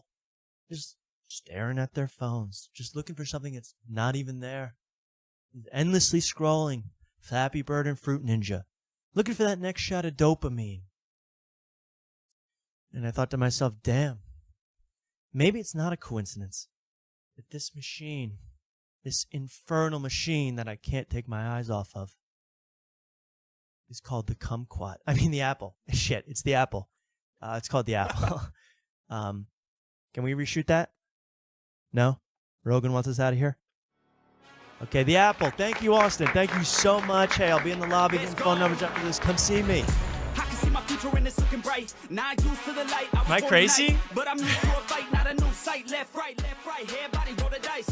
I crazy, or was that almost identical? Yeah, I mean, Callen kind of delivered it a lot better, but Sure, yeah, but it's I'd only been in stand-up 12 years by then. I was just new to the game. yeah. Well, there it was from I thought I came up with the apple first, but what do you know? The apple. The apple is making its waves around the world, by the way. Yeah. And they call it the apple. Someone pointed out, I think, in maybe my comments from last episode, they go, hey, Bryan, it's not called the apple. It's called Apple. So that's like Tyler Fisher's I Love Coffee Company. It's like, I don't love coffee. I love coffee company. But anyway, that was just my whole Apple thing. Absolutely crazy. Let's get to We Might Be Drunk. It's time. It's freaking time. I've never been so excited. We Might Be Drunk. I only have a couple things to show from this, but it did make me laugh. I only show this when it really gets to me. And these guys were hot from the start. And tell me, Mark, if there's anything you really want to watch from this. But I got to go to a couple things. First of all, they're talking. Whoa. I got two things from the start here. Oh. First off, I'm watching We Might Be Drunk here. Oh. The beer number 2. Cue the music. How are we gonna start this without no music? Oh. All right. What do you want to play from the beginning? Then I got stuff I gotta show. Yeah, the music. That's what I'm asking. Play the music. We already played that before we talked to but we want to hear it again. We can't. Our first fight. Hey, we're here. We're back. We might be drunk. And here's the shake. What did Giancarlo say? We gotta communicate. We gotta communicate about this earlier. Long day, but hey, we're here. We're shake. queer. No, right in the beginning, within the first minute, they mentioned New York. Yeah, they do have a little New York. Let's watch it. Teach them how to swim. Really? So I got to get up early and get them to the Y. I guess that's why they call it the Big Apple. Thank you. He's loving it. You're not going to be able to Casey Anthony him now, whatever. Look at this shake. It's. I mean, I can't believe it. Yeah. But no dice. You're taking the baby to the Y. That's so. And then New they York. cut to I another love camera that's never was That's shaking. me and a couple Indian ladies just flashing You just away. You just talked over it, Tom. Oh, I'm sorry, Mark. Let's watch. It's Tried to fine. It's Whitney fine. Houston him. Yeah. But no dice.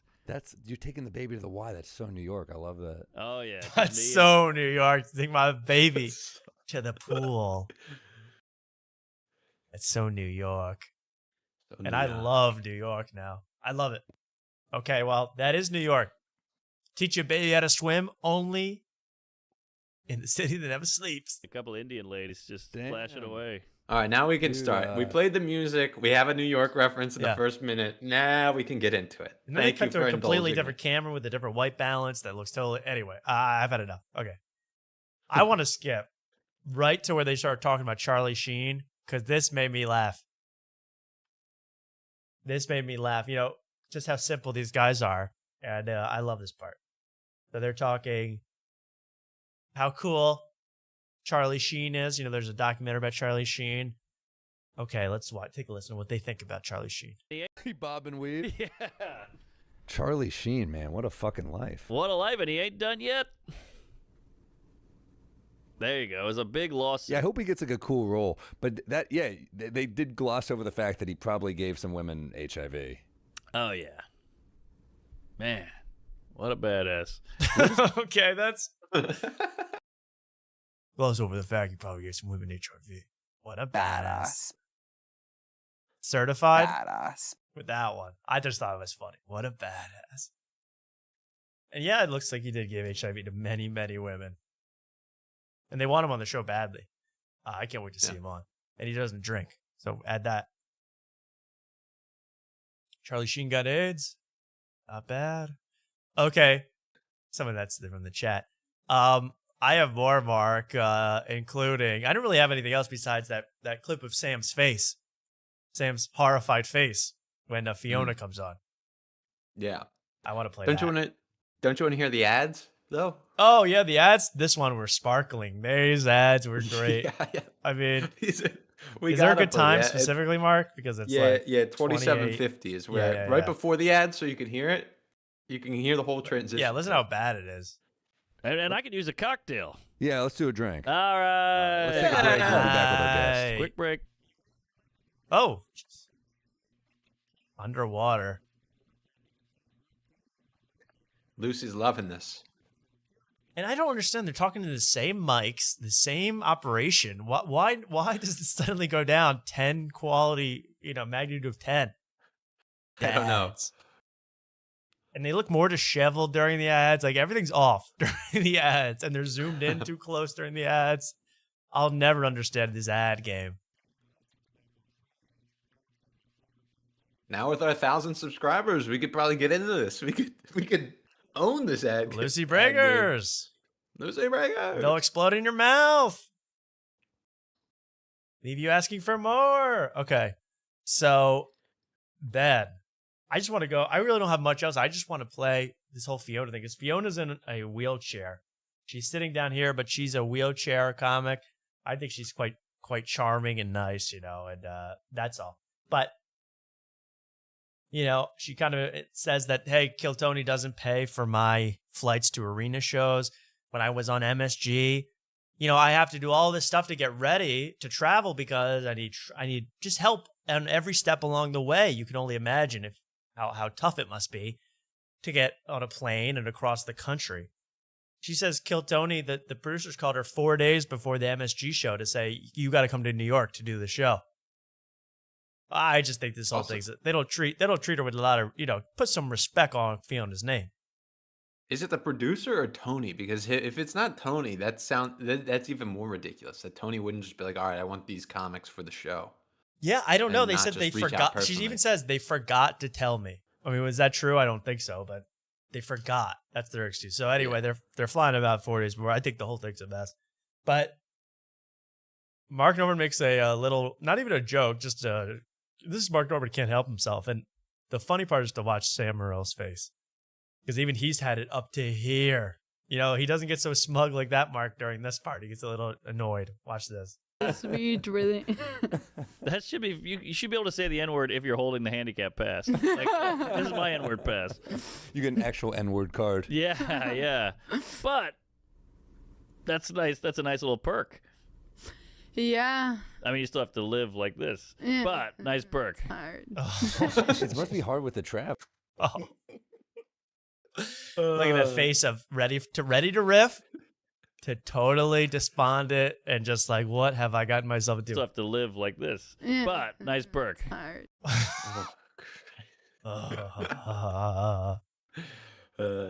You still have to live like this. I mean, could he be any more charming, this Mark Norman? Pretty funny. Yeah. I think like shortly after this, then they ask, Mark Norman then starts to feel a little self-conscious. He's like, I don't know if this is a bad question. I don't know if you have that or that comes up. Yeah, I don't even remember I don't know. This is all I took because I just thought his face was amazing. And I thank God for Salacuse for not cutting when he's supposed to. He left the camera on Sam Morril. Hard. Yeah. I mean, you still have to live like this. Yeah. But nice perk. Hard. The Sam Cam is awesome. The Sam Cam is my favorite. They used to leave it on for a minute, 2 minutes at a time. And that's where the brilliance comes in. So they ended up being friends. I don't think this really hurt her too bad. It was just funny. It's funny to see Sam have some emotion other than, I got a wreck for you. Great flick. Yeah. Yeah, that's the other thing is like earlier in the show, like Mark Norman made some joke that Fiona was early, and he was like, "Oh, these people always show up early," and I think he was trying to make some joke about parking passes yeah. or something. I don't know. And I was like, oh, so this riffing in the beginning, because we originally thought it was all the guests just like standing these guys up. Yeah. And then it was like, then they realized, oh, this riffing is between the two of them is like intentional. They want it just to be the two of them Yeah, they in just the want some beginning. polite riffing. And they're just talking about, they're just talking about movies, and then they end up talking about like a hot actress, and then Always they're looking at tits for 5 minutes. yeah, like every single time they go, yeah, I heard she banged Nick Cannon too. Pull her up. Let's see her. Mark Norman knows who everybody had sex with, which I approve of. Yeah. But anyway, this was pretty funny. I don't know if you want to play anything else, but that was for me. That was that. There was one last thing about. I wish I had a time code. I didn't get it in time. I was trying to listen to this in double time, but I thought it was shortly after this. He asked, Mark Norman goes like, "Is this a bad question to ask?" And he pretty much asked like, he pretty much asked like, "Does your vagina work?" Like, yeah, he does. He does this. Does your vagina work? Yeah, and it does. Thank God. And but the funny thing was like because Sam right after this was just like, I don't know, and then Marco's like, well, does it work downstairs? Yeah. And then Sam goes, yeah, that's a good question. It's like, what? Great question. What? Yeah, I know your life is miserable, but can we still have sex with you? yeah. Great questions. Anyway, I don't even need to show it, but you get the idea. These guys are the same every week, but I love these two. Hopefully my paraphrasing sufficed. Oh, it's great. Very, very good. These guys were great. And I actually found out that Fiona was on it because of my good friend JokeWRLD, who we were just talking about. JokeWRLD was in rare form this week. JokeWRLD his job is to defend Austin, defend Tom Segura, defend Shane Gillis, defend Joe Rogan from any and all attacks. Imagine JokeWRLD as the Iron Dome over Shane Gillis as Jerusalem. He is protecting all attacks. He never lets anything through, and this is a great example. BB Net and JokeWRLD. Yeah. Got it. Let's get to that. And he's talking to James McCann. James McCann, part of my Get Us a Guest 2025. I'd love to speak to James McCann. But they're going to talk Austin comedy. And JokeWRLD has not put his hat in the ring about this whole Rogansphere attacks. The constant attacks on the Rogansphere. Let's see what he has to say.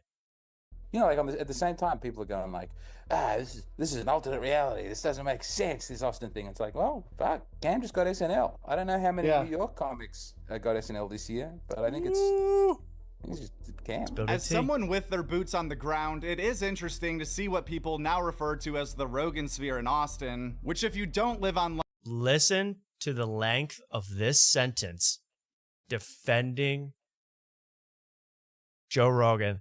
He definitely does not use ChatGPT because it would have added some punctuation.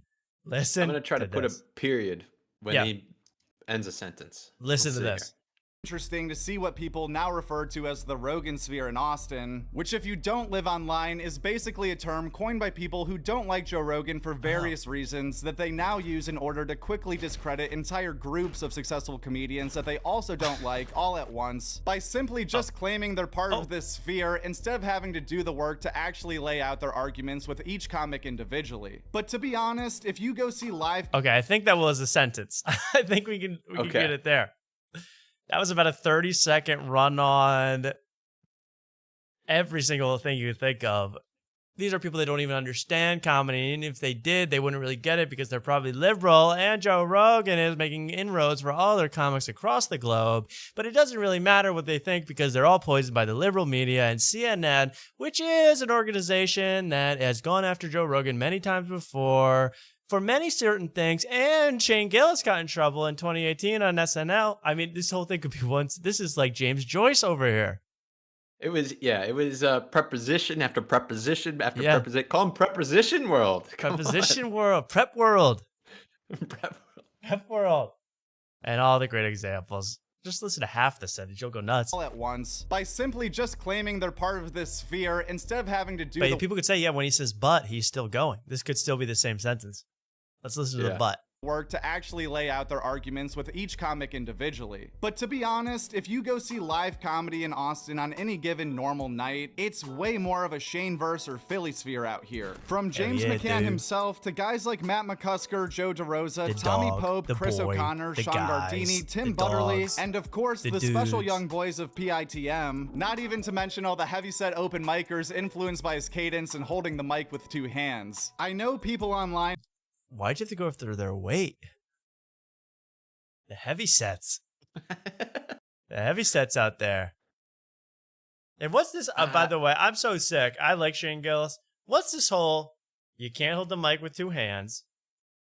And then Kill Tony, on Kill Tony the other week, Tony goes, was it Kill Tony or someone else? But I think it was Tony himself who goes, I see you got the Shane Gillis. You got your hand behind your back while you're doing your set. So you're looking to do Shane, huh? It was Sam Talent, I believe. Oh yeah, Sam Talent called somebody out, some poor open micer out. Actually some established guy. He called him out for putting his hand behind his back because that's a Shane move. That's his buddy Shane invented. Hiding your fingers from the audience. So it's this, you can do this, you can't do this. I think the only way to do comedy is you got to pat your head and rub your belly, or else you're doing Shane, you're doing McCuskey's. You're stealing the whole mantle. Well, the Lemaire move is to rest your hand on your stomach. I'm not even joking. That's no, he what does do that. I like that. Yeah. It's something you would think, hey, and like if I did that, the mic would be way too far away, but it's actually bobbing like a buoy in the ocean for Lemaire. He really can say it all. So it's just the JokeWRLD telling me what's what. Hey, if you don't like the Rogansphere, you don't have boots on the ground. Yeah. And from what I hear, no one even sees JokeWRLD anymore. Yeah, I meant to ask Roman that if he's ever seen him out, because I haven't, and yeah, he's gone. Yeah, he's gone. Hey, go ahead, Mark. But then I got to get to something huge. No, you go. You go first. We got to move on to Tuesdays with Stories because this show is tailor made for me. I don't have a lot to show from it, but the thing I have to show is unbelievable. Do you remember last week, Joe List was telling this story, this unhinged, insane story, comedian Joe List, of course, about how he had hired a cleaner for his house. The cleaner is a gay male cleaner, and the cleaner says, hey, when I clean, I'd like you to be out of the house because I clean shirtless. Hear that? Okay. And they agree to that, which I would never agree to that. I don't care. Straight. Okay. I wouldn't let a Roomba be topless in my house when I'm not there. And then he goes on top of that, hey, I also need to have your place to myself for 6 hours. 6 hours, and they live in maybe an apartment, a 2-story apartment. This is a couple thousand square feet at most, and 6 hours shirtless clean. I was like, they're like, oh, this could be in Curb. It wouldn't even be in the realm of possibility that Larry would allow this in Curb. No. I mean, it could be a funny conversation. Why does he want to clean topless? But they let him clean topless. And Joe List gives the results of what happened, of the cleaning. You will not believe what happened. I mean, this is becoming a kind of a soul saga, a gay cleaning, I think, operation. I think this is a whole content and sting and possibly honeypot operation, Mark. Speaking of cover-ups, I mean, when you first found out about this gay cleaner on the last Tuesdays with Stories, just to get to allude to Gianmarco's point about communication, you sent me a story about the Tuesdays with Stories I did. thing, and then I warned you today. I was like, hey, I won't have my phone for most of the day, and then I thought it was a joke. You're like, all right, then I won't tell you about the whole Joe List stuff. And now, you're hiding this from me. This is I didn't know there was a follow up. You were busy today, Mark. And you said, hey, I'm be busy. So I said I could write every episode paragraphs about Joe List and Mark Norman on this show. I find them so fascinating on this show. They reveal everything about themselves. But this cleaner thing is insane. Wait till you hear what this cleaner did, and every part of this is funny.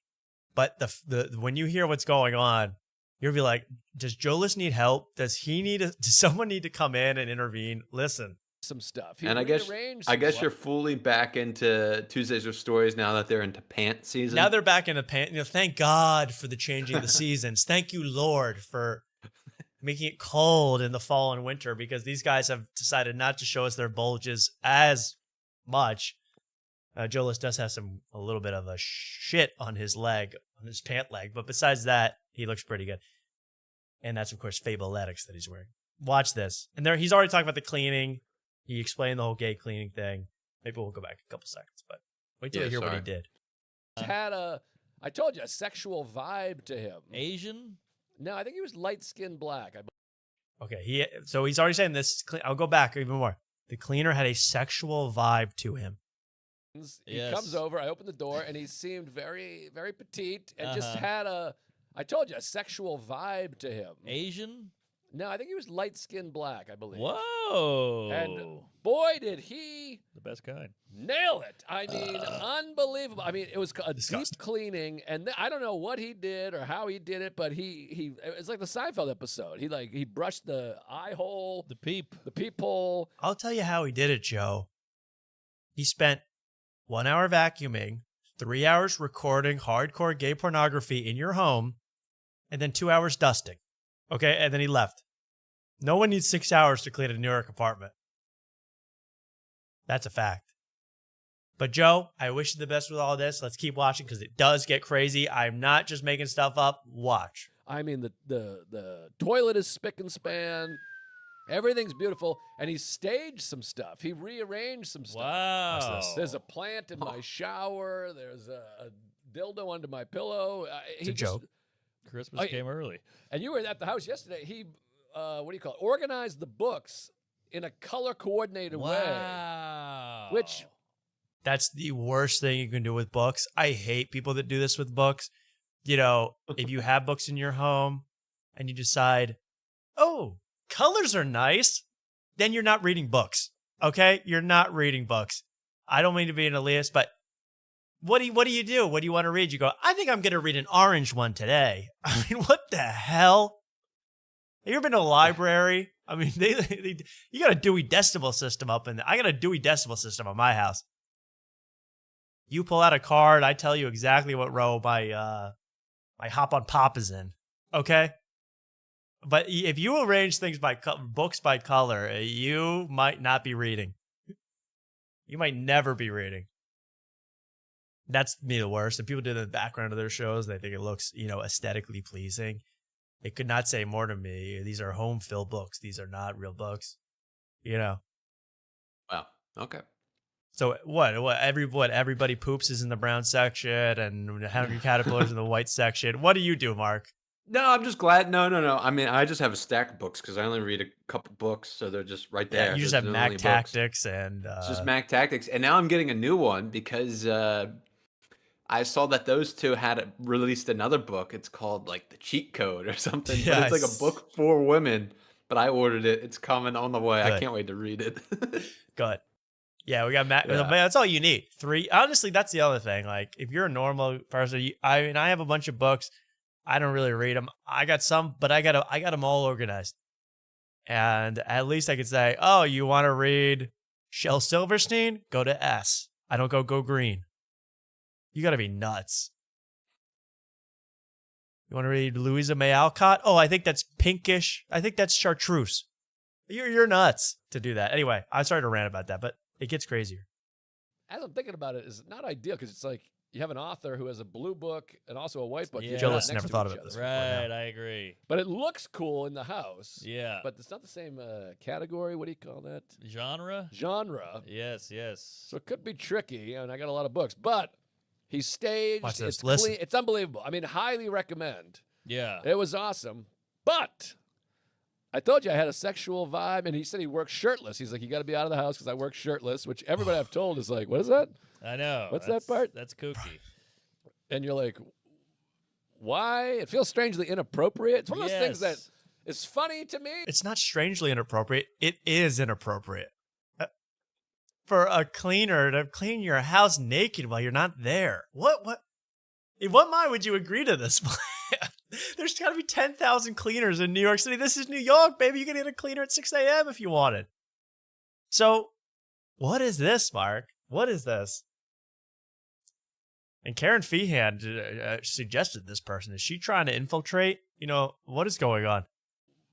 Why? It feels strangely inappropriate. It's one of those things that Yes. is funny to me, and then I tell other people, and they're like this. I don't know. What are you, crazy? Oh, what is he, You a hired a man who's working shirtless? Yeah, is he a lifeguard? What are we doing here? So I get home. I can't wait to see. I look. It's beautiful. Now, I have Very nice. about 4 photography books. You know those big hardcover books? They're like 3 feet high. I'm going to lose my I got mind. one right there. Listen. Uneasy. There you Portraits go. from 1966. Exactly. They look like that. Yeah. And there's one nude photo in any of them. It's this guy Meyerowitz is one of them. he's big. He's big, and he did 9/11. It's all 9/11. He was He the only did photographer. 9/11? Yeah. It Oh wasn't my- Saudi Arabia after all. Oh, all right. It was one guy. It was the Jews. Get back to the festival. Go to the story. Mark. Listen. There's one nude photo in all these books. There's 7,000 pages of photographs. Yeah. One nude photo. The book is staged. It's open to the nude photo on my bed. Whoa. And cookie. What the hell? Mark. Oh my God. So, all right. So the Go gay ahead, go ahead. cleaner cleans your house shirtless while you're not around for 6 hours. And when you come back, open on your bed is a new display for you left by the cleaner. Now, I don't know anything about anything, but that's the most suspicious thing I've ever heard in my entire life. I would immediately be checking every corner of my room for cameras. I would immediately be ripping apart everything, every freaking book that he organized. I'm going to check if it has a listening device in it. He staged a nude photos on Joe List's bed. It's his first time ever in the house. He opened the books, found a nude photo, put it out there for Joe List to find. A gay scavenger hunt, if you will. One of the craziest stories I've ever heard in my life. So he said, did he say he had 3 books of photo albums? Yeah, he had at least 3 or 4 books. These are hundreds and hundreds of pages photo books. So, and he claims there was only one. He says one nude photo in the bunch. Okay, so if that's true, that would probably took at least an hour to find that picture out of all the books. Maybe. Well, he had to flip through every single one. Well, they're just pictures, so you just go, oh, I don't see any bush here. I don't see any penis here. Move on. I mean, there's probably beautiful pictures in there, but he chose the nude one. Keep listening because it doesn't really. Oh, go ahead, Mark. So that's like a half hour. So he spent the half hour out of the 6 hours to look for a nude. I think you're over. I think you're overestimating. I think 10 minutes, 15 minutes to look for a nude photo. I mean, this is your first time in a house. You're trying to get the whole vibe of the whole house. You're looking through every photo. That's what I would do. And visualize. Well, yeah. not I just mean, flip if you through. were some kind of guy really into presenting, but he's just looking for genitalia. I mean, I can. But he is presenting, so I think he is. Right. I think we're agreeing here. I don't even know what the difference is. He's opening the book. He's looking for Just think about genitalia. it, though. He finds genitalia. I'm telling you, you could find genitalia in those books in 5 minutes. I trust you. I believe in you. Well, hey, yo, pause. I'm just saying, it wouldn't take you 30 minutes. I could sniff that out like a truffle pig. I could find genitalia in 1 minute in a book. Easy there, Derosa. Listen to this. I asked Tim Dillon the nude photo on my bed. On his bed. And I asked Tim Dillon. Not open on the bookshelf, on the bed where books don't even go. Now, does him and his wife sleep in the same bed? What side of the That's the other book thing. was Well, on? listen to what he's like. Oh, well, what this guy must have found a lot. Well, listen. Because Salakis was like, well, this is a gay thing. This is some kind of operation. They do this as a service. They clean the house and they clean you. It's The Godfather with the horse head. but Yes. it's a 1,000,000%. gay lady. So I asked Tim Dillon, I go, what do you make of this? Because he's a homosexual man. And he goes, well, it's definitely not nothing. Oh, but he knows you're married and not gay. Nobody knows if someone's gay or not. You That's can know true. if someone's married. They got a ring. There's a Good woman point. next to him. You can't know if someone's gay. Touche. Too gay. Too gay. There's no such thing as too gay in my house. But the photo is a woman naked with bush, and she's like this. She's like this. Uh-huh. And he left it open to that page. So he had to sift, Jerry. He had to go fine-tooth comb through every page. Now, it's possible he just flipped to a page and it was that one. But even No, don't be naive, Joe List. I mean, this guy hunt and pecked for this crap. He was looking for the image to turn you on when you got home. He wanted to excite you about this whole idea. that, he still left it there. Yes, the message is clear. But I think he was and queer. licking his finger and flipping those pages and found the bush, found the tits. And so I think the dance continues. Yes, the art of seduction. Yeah, it felt like something. Joe, I know Joe List is telling this story. It's a good. Why is he treating it so nonchalantly? To me, this would be red alert in my home. Red alert. There is a shirtless gay, baiter in my home. You think this is nonchalantly? He's telling it on a podcast with thousands of people listening. He doesn't know up from down. He's going, hey, the dance continues. It's pretty funny. He's got to come back to my house. Would anybody here allow this guy to come back? I mean, really, it's a nut to put the nude photo spread on the bed so Jolis can come home and just go, ooh, yay. Bush. Lost my mind with this one. Oh, it's something. There's Jerry. a nude photo on my pillow. And also, he did such a deep On my clean. pillow. You know what's funny? Oh, sorry. Go ahead. It's funny seeing the Woody Allen picture at the right. That's pretty much has the same getup as Joe List, like the red Actually, shirt. that the does actually look glasses. exactly like Joe List there. He's, like, That is pretty peering funny. at him. Yeah. This is something that would happen in Woody Allen's New York.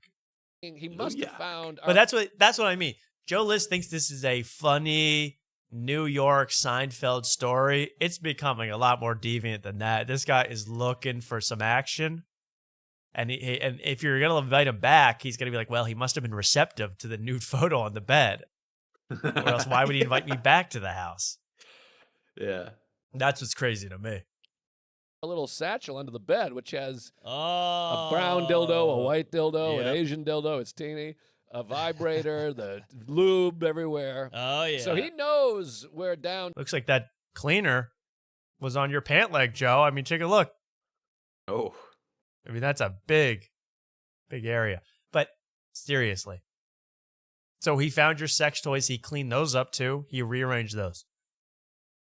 I can't believe you're having this guy back. That's what really shocks me. The clown. Exactly. DTF.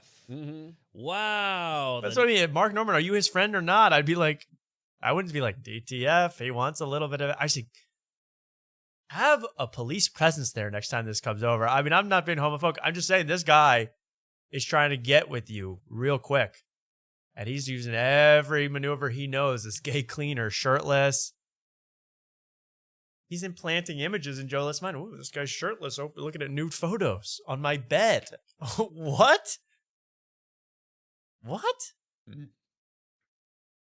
But there's some connection there with Karen Fian. Yes. And the pictures of a nude woman. Yeah, there is something going on. That's way too devious. Maybe the cleaner knows something. Maybe he's trying to blackmail him. I don't know. Oh, There's a lot. It's There's a that's lot what I mean. of. It's something dangerous that you don't invite that presence into your home again. This is this is a gay cleaning vampire, and if you let him in, next time he might bring some nude photos to leave on your bed. I mean, you never know. Or slip into your pillowcase like the Tooth Fairy. Yeah. You might feel a little cylindrical lump under your pillow when you wake up in the morning. What? It's got it, but I mean, extremely odd is the right way to put it. Beyond this is beyond, something Newman would have to put up with in Seinfeld. This is beyond that. This is getting into a criminal ring, a gay criminal ring. And I bet he's using his phone in that apartment. He's filmed himself doing shirtless dances with a broom while in your apartment. I guarantee it. Oh, if we can find this guy. Oh, yeah. Yeah, he's got to be on somewhere. You got, as I said this Ass last rabbit. time, everyone here has to troll gay cleaning OnlyFans until you find something that looks like you see Joe List in the background on Conan. A framed photo of that is this guy's doing Twister on his carpet. And, Oh yeah, my and God. the classic bit of somebody finds your search history of you looking up gay cleaner. She's like, no, it's just for research purposes. I swear. Yeah, And no, it I really just did is. that. Yeah. This is because of Joe List gay cleaner. You don't understand. Yeah, Joe List we'll has give a you gay a cleaner. certificate of authentication or whatever. Yeah, I need this notarized saying this is not for personal pleasure. This is for research. I'm just interested in the cleaner. So I think that's about it. But this is like shocking to me. This is so odd. And this is I can't believe it. 12 minutes into this podcast. He had to get it out. It's on the it's on the forefront of my mind. But he's not like, I'm a little uncomfortable. I don't know if I'm gonna do this. Instead, it's like, we'll see what happens. You got a wife and a kid in the house, and you're inviting the cleaner. You're leaving new photos boggles my mind. Okay. Anyway, he hired a bunny boiler type. I don't know what that means, but it scares me. You know what else I watched? I'll just say this real quick. I watched I Love LA. That's Rachel Sennett's new show. Have you seen this, Mark? I think I've seen the trailer for it, or I got an ad for it, but never seen it. I Love LA. Well, it's I Love LA, which I love that song now after watching the Dodgers. I don't even like the Dodgers, but I love when they play it. I Love LA. Great song. Great team. Freddie Freeman, hell of a guy. But you watch this show. I mean, I hope some of you have seen it out there. It's like, it's a late 20s girl's adventure in LA and all the pitfalls. I cannot believe I am missing Lena Dunham and Girls. It's made me want Lena Dunham and Girls back. That is such a superior show. This show is like, honey, you got to block her immediately. That's the entire show. She just posted a grid to her story, and now she didn't even tag me in it. That's the whole. It makes you like the most annoying conversations you ever have heard a girl have with another girl. That's the show. Wait, we got to get this right for our grid because it's our birthday, but we both have to blow out the candles at the same time for our grid.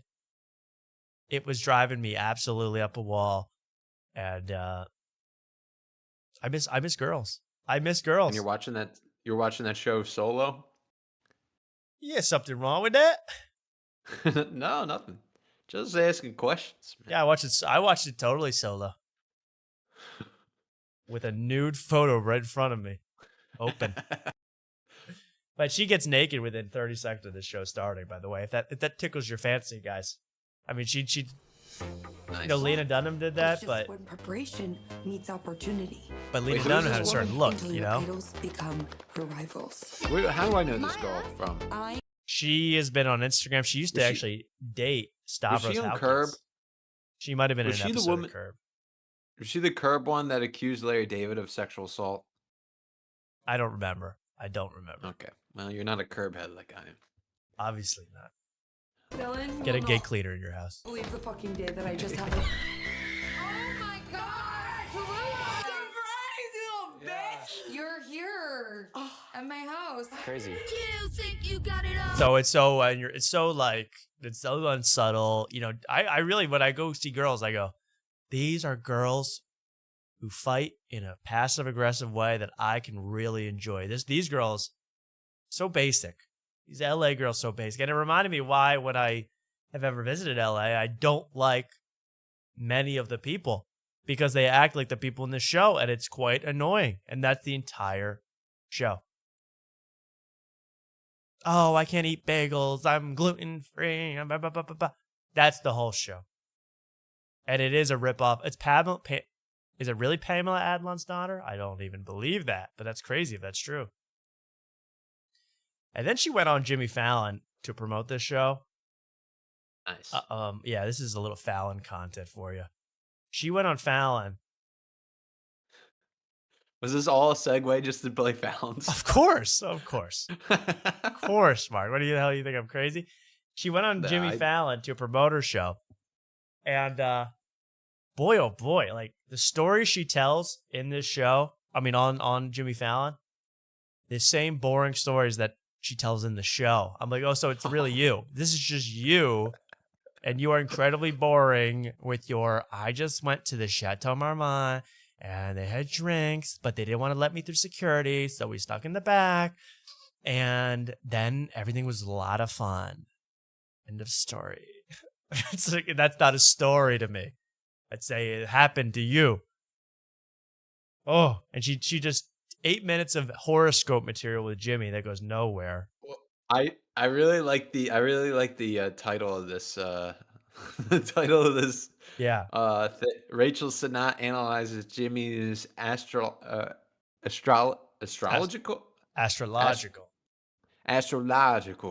birth chart, and then extended. Like you're like, the TV cut is Extended not cut. good enough. I need Yeah. the whole extended cut. This is the Godfather director's cut version of her telling, well, you're a Scorpio rising, so it's that for 18 minutes.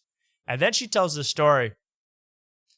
I almost want to play it because it's so boring. Like, that's the kind of guy I am. I want to play it because it's so boring, but I'll say that she did mention, what the hell? She did mention me here. Oh, nice. Yeah, she goes, here's the story. My parents are staying at the Chateau Marmont, which is where we had the rap party for the first season of I Love LA.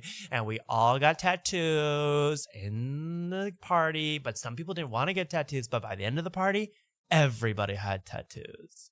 Badass. Oh my God. I just did the whole segment, extended cut version for you. They don't have to hear it. But she's looking nice. Everyone likes her. I was What's going to Mark? critique it. What do you think? What about her outfit? What's wrong? I don't like this thing that women do with their breasts where they don't it needs to be more and over. It's you're showing, it's like you're pushing it up, and it's gaudy. It's gaudy. too This pushed. is television, folks. You This gotta- is network television. If Roman had showed up like this today, I would have booted him. I mean, you got to have Yeah. some standards, Jimmy. Do Right. not let this trollop into your studio to dress exactly like this. Push your breasts up. Short skirt. I mean, do I want it open on my bed at night? Sure. I want a photo like this open on my bed. But on network TV, thank you, Mark, for standing up. Like it for barely women gets everywhere. over the nipples, and then it's all like pushed together. It's a You're not into it. catastrophe. It's a catastrophe. I'm into it. That would hurt her most of all if we said that. Now Yeah. let's watch. We can't. I got to show this on the little screen so we don't get copyright stricken. By Jimmy. My parents are staying at Chateau. This As I is the said. story. But she does name drop me here, so it's pretty cool. And my little sister came, and so my What, parents. Mark? Too much? It's like I can't. There's too much. There's too. It's to the point where they get misshapen. They're so pushed up. Exactly. It's like I'm looking at mostly cleavage. There's barely any dress on the screen. What the hell is going on here? Jimmy. And then Yeah. he asked at one point, she's like, you want to see my tattoo on my foot? I'll show that part. He leans completely over. I mean, he's really taking a gander. Go upstairs, whatever. We close out the party. Then my friend is like, afters in my room because I'm staying at Chateau. Hey now, hey, it was all a blur to me, but I guess I was in the Chateau Marmont one night, the afters. I really dislike that, when I created this name for myself that my parents gave me, afters. I was like, a week later, I found out it also meant after party. Ew. Anything grosser than an afters? Then my friend is like, afters in my room because I'm staying at Chateau.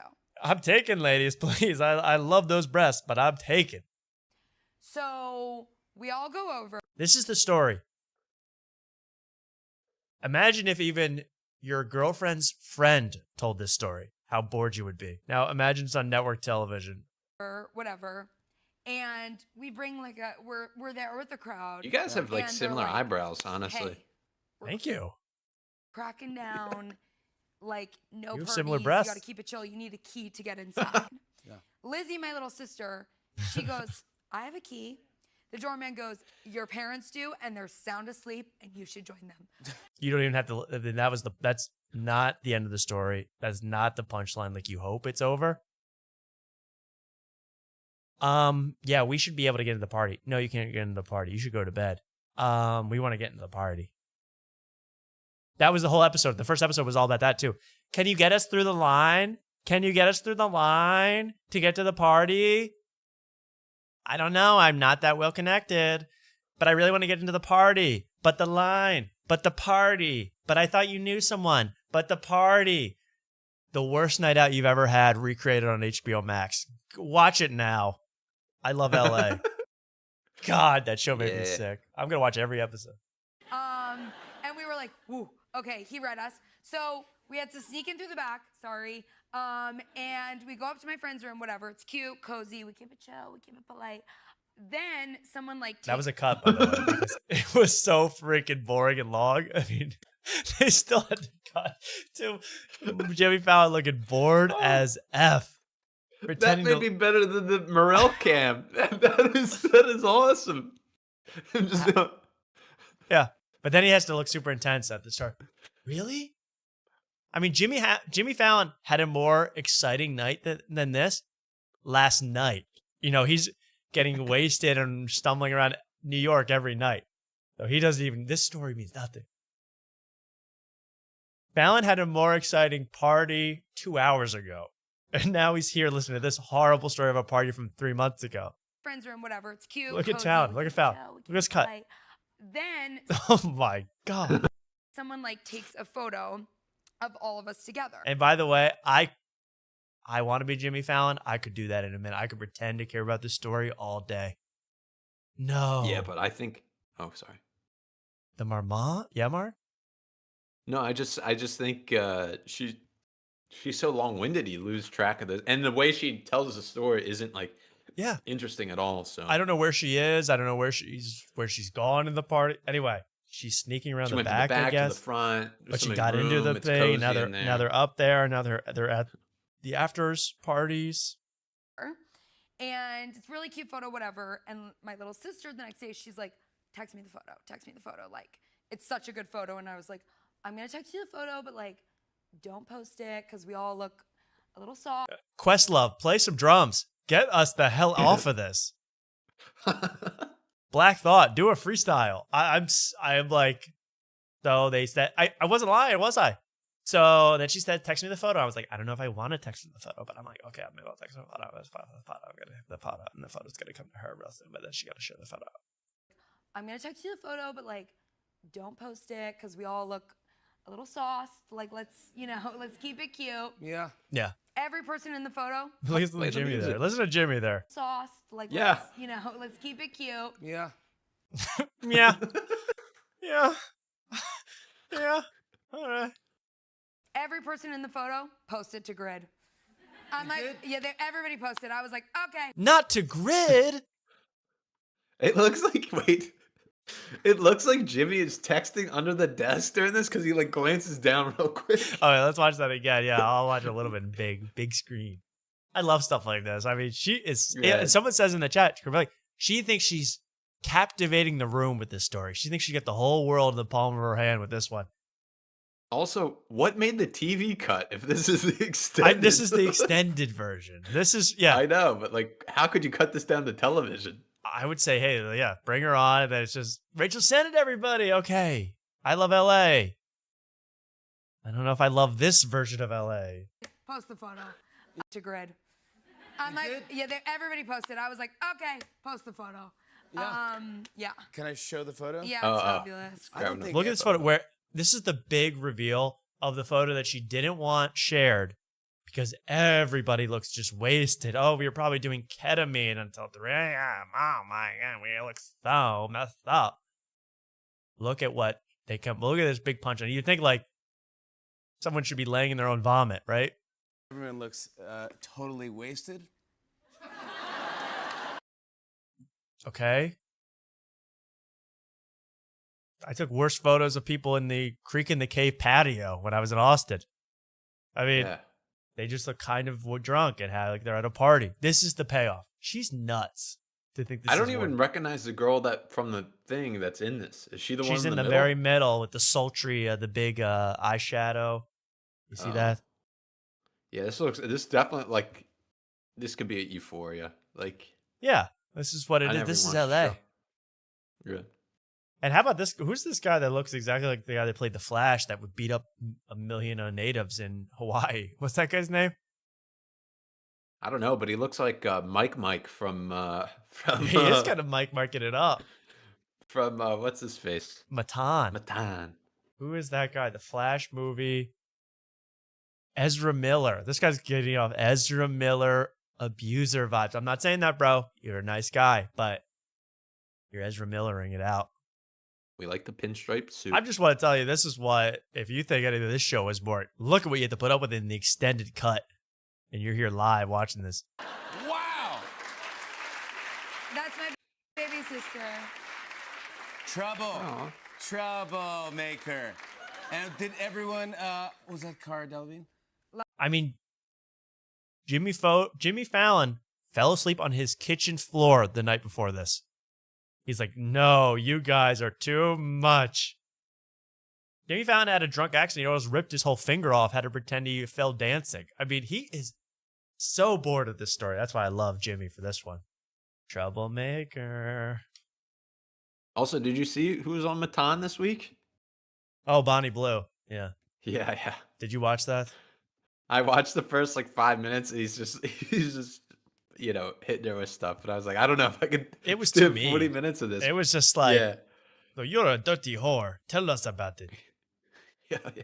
I got really sick of that real fast, but it was funny to put the guardrail, the germ shield up. But besides that, I'm like, you can stop. I mean, I get it. You're gonna just ridicule it, but people like that online now. I Yeah. mean, look at that that one guy that does Nicolas Fuentes on Instagram, the woman respecter or whatever. He just says the N-word and 10 million follows. That's what we got these days. The podcasts have become like essays. Where like I remember when you had to write them back in school. You got to grab the reader right away, and it's like if you don't sink me in the first 5-10 minutes of the podcast, I'm not watching the whole thing. I don't know. And same with the Jimmy Fallon interview. Yeah. Get your hooks in. I don't know if we did we captivate viewers in the first 10 minutes? No, it's just us. Just Tom saying that he went to the movie theater and was disappointed again. What's with all the shade tonight? I'm getting so much shade from you. There's no shade. I thought it was a captivating first 10 minutes. No, I was throwing shade upon other podcasts. So I did some self-reflection on ours. Right. Well, we can always do better. I agree with that part. Yeah, we can do better. We can always do better. We can always do better. I'm going to have Rachel send it on to tell about another time she went out. Yeah. Come out in Austin. We'll have a blast. You want to give me money in the chat? Keep it to yourself. I'll tell you when to give me money. Come and clean my house shirtless for 6 hours. Then that'll be repayment for this show. Love her. She's my fan. Diva. I love her. Now, did everyone get tattoos? Not every. The cast did. The cast got tattoos. I can't actually look at her speak tattoo. for everyone. I didn't check in with everyone the next morning. We had a press junket. I just was with the. Oh, she's the most boring person alive, bro. How did she make it? I'm sorry. I hope she's all the best for her. But this whole I don't even know because I don't really pay attention to stuff. So what's even happening and why I'm here, I'm not really sure. But it's a mess, a total mess. You want to see Jimmy leer at her tattoo? Yes. Of course. Which also, Tom, I have another question for you. Mm-hmm. Off topic, but you just put out a new video of the Tyler Fisher stuff, and you asked me a question, and you were like, "Oh, he's doing spots in Austin." And I go, "Yes," and it's real quick. Was that intentional? Oh, the cut? Yeah. Oh, well, I don't know. I'm a mess with the cuts. I don't know. Oh, okay. There's a cut like really early where I thought it was a joke. How quickly I go, yes, like that. That's all. I think that's I all you thought- said. But then, like the next part, I just rambled, so I cut the rest. Yeah. Yeah. Anyways, it was. I don't know if it was intentional, but it was fun. It was a funny joke. Anyways, I'm glad because I was laughing along with it. I was loving that video. Everyone should watch the Tyler Fisher comedy special of the year video on YouTube. All timer. Really, really fun to watch. I had a lot of fun watching it. I can't find her doing this whole tattoo thing. But she got a tattoo. It's really, you can't even really see it, but I'm going to bring it up on national TV anyway. So there she goes with her. I mean, she's going to be dominating the headlines for the next year. I don't understand it. I've never heard her tell an interesting story or be interesting or even write a show that's interesting. I really missed Lena Dunham. Bring her back, please. Bring her not back. until she comes on this show and tells her first interesting story. Yes. Here, I'll get her to spill it all. You know, what about Stavi? What happened with Stavros? And what happened with New York? And what happened with... what else did she do? She had some other beef with someone, but instead it's just... Yeah, like parties. A lot of parties. Party. Enough. Thank you, Rachel Sennett. That was really good. Hey, man. Mark, you got, I can't believe I didn't bring this up, bro. Have you heard this AI music that's coming out? Well, it depends. Dude. I was watching Rogan play. You remember when he went on Andrew Schultz? He was playing that 50 Cent AI soul cover for Andrew Schultz. That's the last one I heard. Yeah, but do we have new stuff? Dude. I can't believe what they're doing these days. You gotta see this, bro. Wait. This will blow your mind, man. I'm not even kidding. Wait. It's like a song you know, but like AI made it totally its own, dude. Like if this hit now, top of the charts. Take a watch. You know, young rich people, you know we never really had no old money. Bro! We got a whole lot of new money, though. Ha. Here we go, bro. Get ready. Raindrop, drop top, smoking on cookie in the hot box, sucking on your bitch shitty pot cooking up dope in the crock pot. We came from nothing to something, neighbor. I don't trust nobody, grip the trigger, bang. Call up the gang, and they come and get you. Cry me a river, give you a tissue. My bitch This is is gonna fat chop and the poopy, charts. cooking up dope with a Uzi. My people is... Warning, rap overload, urban vernacular matrix overheating. Self-destruct initiated. Bang. Please engage manual, drop top, shut down. Cookie. Okay, I think he broke. But the AI is changing the game in music, bro. Hey yo, I lost my mind, Somebody called bro. the fire department, man. That was straight up. That's hot. Hey, yo. Hey yo, he gonna be top of the charts in no time, bro. Like he the Zoran of music, bro. He's socializing medicine, bro. Now, I was watching that. I watched that Too Lazy to Try video. I didn't know that was a thing where Joe Rogan showed everybody he ever met AI 50 Cent. Now, I didn't know that was his new thing. It's one of the funniest compilations I've ever seen of him. And then he's got to look at his guest, go, "You like it? You like it?" And they're going, not bad. I can't. Can't wait to hear more. What, Mark? Does that mean we get a clip of Jeff Dye reacting to AI music soon? Oh, yeah, That'd he's be going to great. be Rogan. Let's go. He's going to have to. And he's going to pretend Yeah. he's never even heard of 50 Cent before. He's going to go, "Oh, Joe, this is incredible. This changed the game." Oh, I got a one little, I'll get to that Jeff Dye stuff, but I got one little bone to pick with this AI music and Rogan. Like I saw some I don't know if it's fake. This is all astroturfed. It's all fake. But some R&B AI artist made the charts for the first time the other day. I think this is a phase, a fad, and it will go away shortly because I hope I'm right. Because if Joe Rogan and people like him who like that kind of music, you got to be out of your mind. I mean, you got to have no concept of humanity. I mean, think about how you could spend the next 100 lifetimes, the next 200 lifetimes, the next 10,000 lifetimes listening to music made by people, watching a movie made by people, but they want you actually to think that the future is listening to music created by some machine that steals the sound of other people and makes a conglomeration of music that it thinks sounds good to you. I mean, you got to be so lost in the sauce if you think this is going to be. I think same with the video generation AI. I saw people going, dude, we're going to be able to it's like they're going to be able to create a new episode of Friends every second.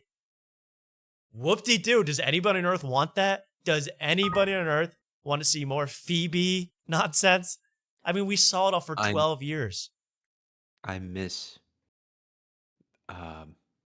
Matthew Perry. That's right. Yeah, what would Matthew Perry say about Zoran? That would be the only use of AI. I mean, it really does sicken me that anyone thinks this is going to be what people want. And I hope it's just a fad. They're really pumping it up and astroturfing it. But it to me is... Hold on, time out. Is astroturfing like a new term now? Bro, it's been on the block. No, really, it means... I'm saying it means it's pumped up artificially. It's an artificial excitement. The excitement is astroturf. Astroturf? Yo, like back in Houston team? Back in my day, bro, astroturf was the things the players played on. Only players play on astroturf. Now we're talking about AI. Oh, true, man. But anyway, I just think, if you really think that your future is, I cannot wait to watch The Office, if they were discussing Charlie Kirk, then you got a bright future ahead of you. But otherwise, watch something that's already been made and they're going to keep making. I mean, I Love LA is only on its first episode. You're going to have 7 more gems. So get used to it. AstroTurf. Everyone look it up. I think I explained it correctly. Thank you. I can't believe you broke that out. Usually we let Hypno break out like new terms. We learn things. Now we're learning from you. That's not a Hypno style term. Also, Hypno, I want him to call in so badly because he told me, I couldn't believe this. He goes, he said in the Discord chat, bro, I went to Halloween. The fit went hard as F. I didn't know who this was. I had to look it up. Remember Hypno? You guys know Hypno. Hypno went for Halloween as a Disney character, Disney royalty actually. He went as, this is a white guy, remember. He went as Prince Naveen from The Frog and the Lady or whatever the hell. I never saw it. He went as Prince Naveen. That is one of those outrageous things I've ever heard, Mark. Yeah, I had to look it up, and then it was a couple's outfit, so it was like the girlfriend, the frog. I think there's it's like the frog and the princess or something. The princess and the frog. So there's a princess with Prince Naveen. So they went as this couple, and remember, this is a white guy we're talking to. Yeah, so he just wore a button up, oh yeah. He browned it up at all. This is one of the funnier things I've ever heard. He said he has pictures of it. I say, yeah, please share it. I think he's hesitant to, but yeah, he went as Naveen for Christmas, for Halloween or whatever the hell. Yeah, I heard he's gonna go as Black Santa for Christmas. It's absolutely crazy. I was dying laughing. He cannot be stopped. Every time you think, well, I have him nailed down. He's definitely white. He pulls out the I went as Prince Naveen card for Halloween. You cannot get a nail on this guy. He's insane. We'll have to hear from him. And I know the government shutdown will not be ending anytime soon. So we're going to try to really have him in studio if I can get that going. It'll be tough sledding over here. And this is a sundown town I live in. So it's going to be tough to have him around. Just a joke. Just a joke. Well, anyway. Hey, let's get to Osama bin Laden's family are now big comedy fans. This is the title of the show. Yeah, Mark, did you see this? I saw the title of the show. I had no idea what you're even alluding to. So Dude, this I'm is happy incredible. to find it out. So all the people that said, all the comics that went to Riyadh who said, hey, I perform where my fans are, bro. Like, yo, like if they want to see Alex Media, I'll fly across the world for them to see Alex Media in the flesh. As long as I get a billy for it. I get a stack. So, same thing with Bill Burr. Hey, I'm performing for the people. Louis C.K., I'm performing for the people of Riyadh. Well, let's find out who exactly was in attendance at this comedy festival.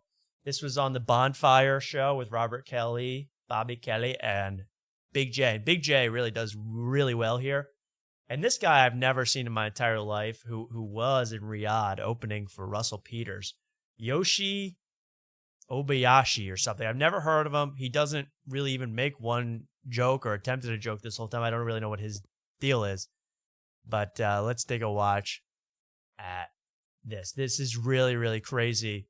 You're going to hear what really went down in Riyadh. And again, only the people that are going to reveal what happened are too oblivious to understand what went on.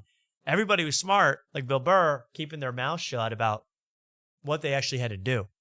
You know, just blame the bots, blame everybody else. But again, this is about the Riyadh Comedy Festival. Was this for the fans or was this for close family members of the perpetrators of 9/11? Let's watch, Mark. I like Big J's shirt. Kind of reminds me of the sweatshirt I got recently. That is sort of, yeah, Shout tits out Luke. coated. That is tits coated. I do hand stuff. Very cool. And he's wearing the gloves just like Big J, so I think it's supposed to be Big J. Proclaiming loud and proud. Now, would you get feces on that hand? Because then we got a sweatshirt. Then the glove comes off. Whoa! We don't know that yet. Magic. You don't know. You don't know. Do you think it was Yoshi's- mysterious ship that showed up out of the fog and then How vanished did you back get to into Riyadh? fog? It just and it takes when a little you while to emerge ramp in up. the fog again, you are in Riyadh. Or magic carpet. No, I flew over there from Greece, and You were in Greece. yeah, I did 3 weeks in Scotland for boring the for a French second. festival, and I went to go Riyadh. I got there, so I thought maybe I'll go check out both of them, and then it's kind of expensive getting visa and insurance to get in. It's not for Russell, but for me. But I got there 2 days before his show, so I was there for 5 days. Sorry. And did you have a place to stay? This is one of Rachel. This is like if Rachel Sennett went to Riyadh.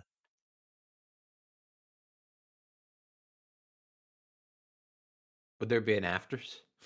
So yeah, like Turkey Al Sheikh had this epic after party and we couldn't get in because we were women. But then we said, hey, we're not women. And they were like, you still can't get in. So then we went around the back and then they let us in. But then we got up to the top of the floor and then they said, you can get in the room if you do this. And then I didn't want to do that. But then I ended up doing that. And now I'm a prostitute for Riyadh billionaires. Thank you. Thank you, Jimmy. My show's I Love LA. In there? They were serving alcohol and ketamine, and I was like, is that legal here? And they said, I don't know. Is that legal here? And then they took a photo. I was like, don't put that photo of me just getting horrible acts done to me. I don't want that on. But then they did it on my grid. It's all on my grid now. My grid is blowing up. They provided that for me, and You performed on Russell's show. No, he I don't think he could risk having somebody like me open for him. 'cause What? What do you mean? Trans. Guys, snooze fest. Did you transition? No, just Someone says material. he's got the Spencer's Gifts fit. You're right. He really does. 2025. He has no clue what's going on, man. I don't know about this guy from anybody. Wise, I think it's too dirty. I think it might be a little too much. Yeah. Yeah. So I think. So you just went and hung out at the festival. Yeah. So I went, and of course I've heard rumors about stuff, and then first show. So it was it was really weird because it was 8th year anniversary of Khashoggi getting murdered, and Russell's show was on that first day. So I was in the green room. Can you tell people who that is? Okay, And when so Bobby Kelly literally doesn't know who that is. No wonder these comics went to Riyadh with no concept, I should say, that they were going to get in trouble. These guys don't know anything that's going on. They're like, Khashoggi? I don't know. Everybody else on the planet seems to know. Okay. Yeah, Mark. So you talking about the Japanese prime minister that got assassinated? Okay, well then we will do need to. Is that a we might be drunk pun or no? That was the journalist that got chopped up by the Saudis. Oh, sorry. I thought I saw him. I assumed Japanese. Right. That's on me. My bad. That was And then Abe, right? That was Abe. You're right. And then this guy went on to pitch the last 3 innings of Game 7. That's right. They're all the same. Hey, can I say something? Nobody's really talking about that Abe guy. You know, whatever happened to Abe? Nobody talks about Abe. What's the deal with Abe? Thank you. I'll be here next week. Hopefully, Abe Tom Lincoln. has me. They both got shot. How about that? Minutes I fell asleep, and right after the show, all this VIP are walking in, and the guy walks in. He's really dressed in a really nice Arab outfit, even like higher end. He smiled, he shook my hand, and then everybody walked. As soon as Russell walked in, he goes straight to that guy, talking to him. And within a minute, I realized, based on what they were saying, I figured out who it was. It was one of Osama bin Laden's brother. What? Yeah. What? Wait, Bill bin Laden. Stop. I don't want to say which one because I mean, I think this guy has to protect the bin Laden family. He's like, I don't want to get him in trouble, which bin Laden brother it was. But yeah, the bin Laden brothers were at this Riyadh Comedy Festival watching these American comedians from New York do comedy. So yeah, that's plenty. You know, they got enriched off this whole thing. And now they're all living large. They're all super wealthy in Saudi Arabia. And that's that. So when these people say we performed, when these comedians say we performed for the people, they mean the direct descendants of Osama bin Laden. I mean, you can't get enough of that. I think that's absolutely nuts. I was one, but yeah. Is Osama bin Laden, just to get this straight, is Osama bin Laden the guy that liberated Libya and then he got like assassinated? All right, I'll be here next week. We might be joshing around. I know that was a good one. There's like 50. There's 50. We know one was bad. Well, yes. Emilio? Who was that? Benghazi? No. What was his name? That was Rami Youssef. No. That was Gaddafi. Gaddafi, yes, thank you. See, I know people. Yeah, you know them all. You know Jeff Dye. You know Jeff Dye. That's all you need to know. Stick to Jeff Dye. So Jimmy? there's Jimmy bin Laden. Jimmy. There's like 50 or 56 siblings, you know. So like I was Right. like weirded out because I shook his hand. Like I mean, I'm American. Russell's Canadian, so maybe it's not an issue with him. And the reason I remember him because other You comedians. heard it here first. Russell Peters is excited about 9/11. No, that's not what. No. Jesus Christ. Oh, Bobby Kelly gets real nervous during this every time Big J makes a joke. Like, you're going to get in trouble for outing Russell Peters for gleefully, excitedly shaking hands with the bin Ladens. Maybe he should be embarrassed by that. You know, maybe that should be public knowledge that a comedian you might like is cozying up with the direct lineage of Osama bin Laden. Okay.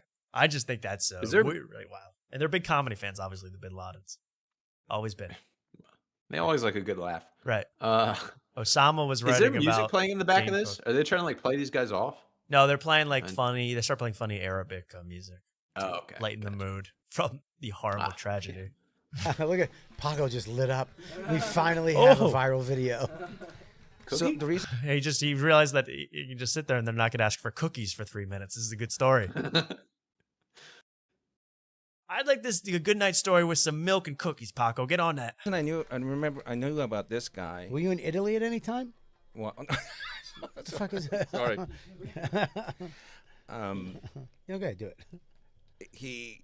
I remember Russell and a couple other comedians told me when Russell was hanging out with this guy, X, Y, and Z, Bin Laden, I don't want to say his first name. He's, hey, Russell, meet my son. And they were like 6'5" and 6'7". So Russell stood between the two and took a picture. Hey, look, Twin Towers. And that is the fun. You can only do that joke one time. Yeah, well, you need to be. Well, you got attacked only one time too. So Russell Peters really taking a lot of glee out of this. Hey, I'm hanging out with the Bin Ladens. What a blast! What a nice guy. These comedians really they do They do show their true colors eventually, man. I mean, that's pretty wild. That to me is pretty wild. You don't like a Bin Laden joke? That was a pretty good joke. I'll give it to Russell Peters with his top hat. Oh, Russell, yeah, I tip of the tip my cap to Russell Peters for that one. I mean, really great timing when you're hanging with the Bin Ladens. I mean, that's great timing. Yeah. But this is at the same time. I mean, does anybody have any sort of moral, any sort of morality where they want to go, I shouldn't even be taking pictures with the Bin Ladens, and I shouldn't be making jokes about how the people I performed in front of, their family members might have been killed in these attacks perpetrated by these people. I know Russell Peters is Canadian, so he can't even, he can't figure it out. But come on. I hate this. What if Russell Peters is a tinfoil hat guy? What if he thinks Bush is the biggest perpetrator? What if he's glad that Dick Cheney's dead? Which we didn't start the show with that. R.I.P. Dick Cheney. R.I.P. Yeah. So you're saying in case he's a loose changer. Yeah. He should be. Yeah. Well, then you're right. He should be excited to meet the Bin Ladens in that case. And because honestly, they're great guys. Yeah, and the two kids, they should be, thank God they weren't killed by the SEAL Team 6, True. I'm sure they're totally innocent. spared. They're nice boys. I hear a lot about. I hear they have a post up game like you wouldn't believe. They run a pick and roll like crazy, but it's crazy.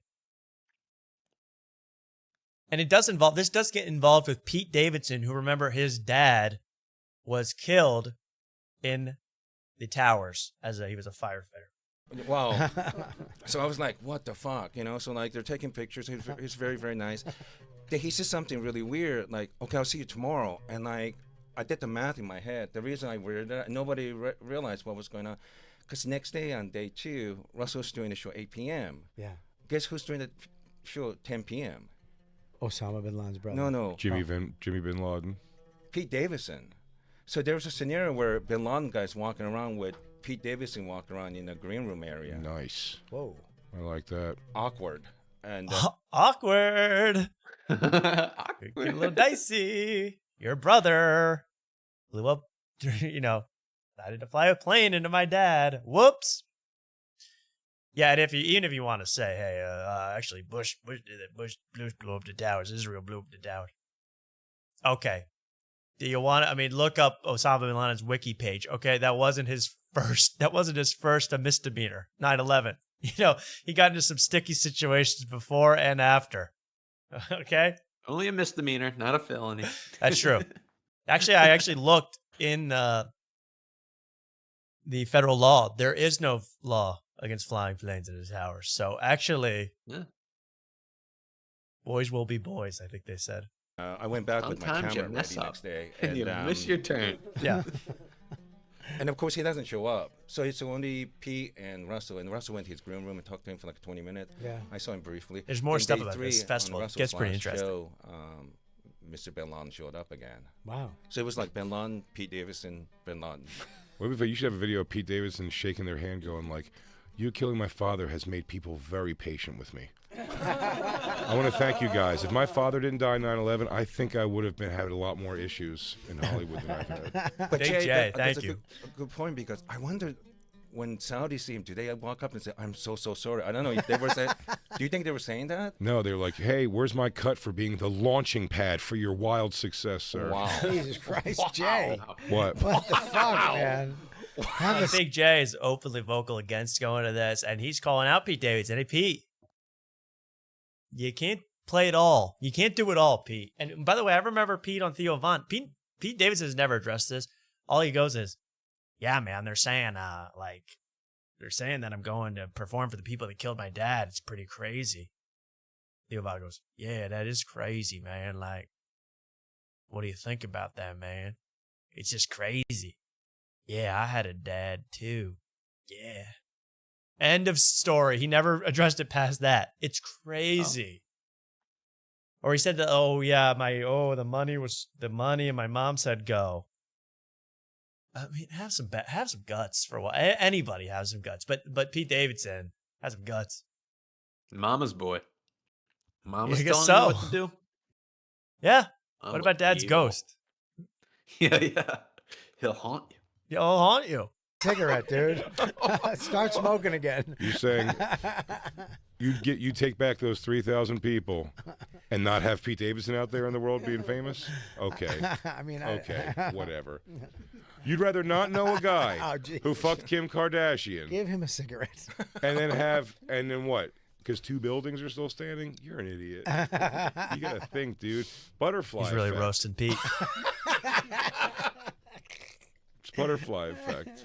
Those buildings went down so we could have Pete Davidson films. The Home. last one with Eddie Murphy was The Home. The horror movie that he was in. Oh, no. I mean, this was he had that show. What was it? I want to say it was called Blumpkin, but I forget what it was called. No, it could have been might have been Plumpkin too. What was it? It was Bumpkiss. That's what it was. It was like a show. Right. Bumpkiss. And yeah, that's all I could think was this Blumpkin. And then there was like another it was like a movie, but it was like a fire movie, and like Bill Burr was in it. Yeah, right. And both of those, like both the show and the movie, revolved around his dad dying in like 9/11. Right. And it was just really strange to me. Like it was like, okay, so you're playing like a fictional capitalizing, character. Yeah. So I kind of agree with Big J on this. I know. Yeah, I getting agree out on a too. I limb mean, you're here. using your dad all over the place, and you're in your stories and your act and everything, and you have loving tributes to him. But you have no problem wandering the same halls as the Bin Ladens 20 years later. That doesn't bother you at all. Not enough to do anything. Or you completely come out and say the U.S. government. Now he's a big celebrity. True. Take the guts. Yeah, have some guts. Talk Do about it. those guys Either dancing. Do something. Go completely. That's his only move right now. Is like you have to go completely tinfoil. But like who are Pete Davidson fans, honestly? Because like I feel like real comedy fans don't really like him. And it's like, do women really like him that much? I mean, I guess he's a big hit. With the women. I think it is women, but is it like I think he hasn't been dating an ultra famous person for a year or two now, so people are kind of forgetting it. Like women are forgetting about him that would normally keep up with the news, the entertainment news. You know, when was the last time he was on Fallon? That's the only people I care about. Who was last on Fallon? You know, so I don't even know. So maybe he needed the money in some way, but he was in this horrible horror movie that I tried to watch called The Home. And that was the last thing. It was just like was it a Peacock movie? I don't know what it was, but he starts to work at an old folks home where by the way, to me, legitimately top 3 scariest things on earth. And this is all horror. This is in the horror genre. This is not just in life. Scary homeless people. Okay. I'm pretty badass. I'm really not scared of much, but I guess if you had to pick something else, I would say, like The Descent. That's one of the scariest movies of all time. Enclosed spaces, claustrophobia. And number 3 would be old people. They scared the hell out of me, these old people. So I was ready to be spooked, Exorcist 3 style by these old people. No. He shows up to the old folks' home. The first hour, they're like, I'm going to kill you and eat your brains. The first hour he shows up for work, I would leave. But he just hangs out there for weeks and tries to figure out the mystery. One of the worst pieces of crap I ever saw. And he has no expression on his face either. He's about as good an actor as Stavi in that Zoran AOC ad. Woo. Bad. More of this, because he does get into the part I want to hear about is how comedians were processing having to do this. Because I am worried most about the mental health of the comedians that took hundreds of thousands of dollars from the Saudi government. I'm worried about them. And so is this Yoshi. Pretty good. You watched it? Yes. Come on. I did. He's still ripping Pete. No, he's not Jay. He wasn't there that day. He was. Yeah. Well, I'll get to the good part. It really does. Oh. Big J. You should watch this on your own because Big J rips the hell out of these guys, and it is pretty satisfying. And that's Bin Laden's brother, one of the rockers. Those are nice. Like he's in System of a Down. This guy. Yeah, look at him. He's actually a musician in France. He's actually, yeah. No, actually, I would hang out The with him. toxicity in our city, Whitney Cummings, you gotta go. You gotta leave. She is a toxic female, and she actually got engaged this week to a toxic I know, male. congrats. Congrats to her. Two wrongs make a beautiful marriage. I can't wait to see what happens there. Beautiful. Beautiful children. Rules. They should all terrorists. Oh, yeah, that was right. I saw a clip of Stavi in Begonia. I'm like, is he doing a bit in Cumtown? What is this? He's like, I mean, it was some acting. Yeah, we're just checking around here looking for lost girls. Yeah, man, I don't know, man. I'm looking. I don't know. You probably didn't do it, but yeah, maybe. Like Elmer Fudd. Acting like Elmer Fudd on the big screen. That's all I got to say. Should have that hair. Yeah, this guy should be in a fucking Maybach with Pete Okay, Davidson. I got to get to the good part. With Pete Davidson. He's still repping Pete Davidson.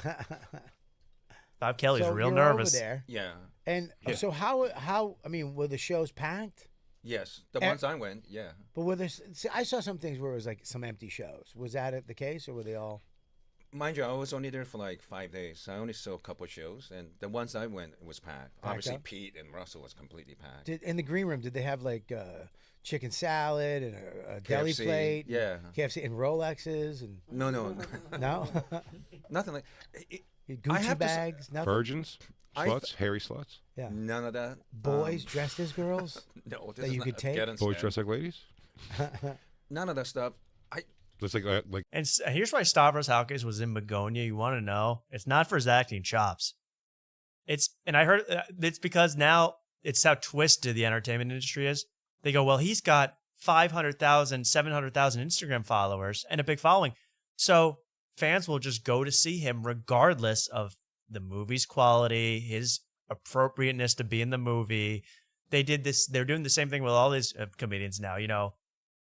Who Ari, you know, I was listening to my favorite show, Tuesdays with Stories, and Mark Norman goes, "Oh my God, I got a letter in the mail from Ari Aster, director of Eddington. He wanted me to give my review of the movie. He wanted to know my thoughts." And Mark Norman even was smart enough to go, "Wait a minute, I'm not a movie reviewer. Why does he want my review?" Well, it's because they just want these people's fans to see it, and they will do anything. They will buy you out. They will do anything to get you to see these movies. So they're putting people in these movies now that you don't want to see, that are not actors, that have no ability to act because they're micro names. They're names that will get 10,000 Stavi Gets Ripped fans to see the movie. And that's the tea. Like parts of the Black Hawk helicopter that went down. That the Black wasn't- Hawk down. That was Okay, then they argue more, but it gets really good. Wait till Yoshi talks. Come on, Yoshi. Do your signature catchphrase. Let's go. What was there anything like exotic backstage? Anything? Was it just a regular green room? It was a regular green room. It was like a therapy tiger.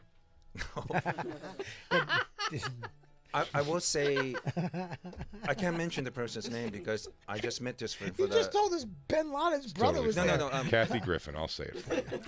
Kathy Griffin did what? Had lunch with all the other Bin Ladens?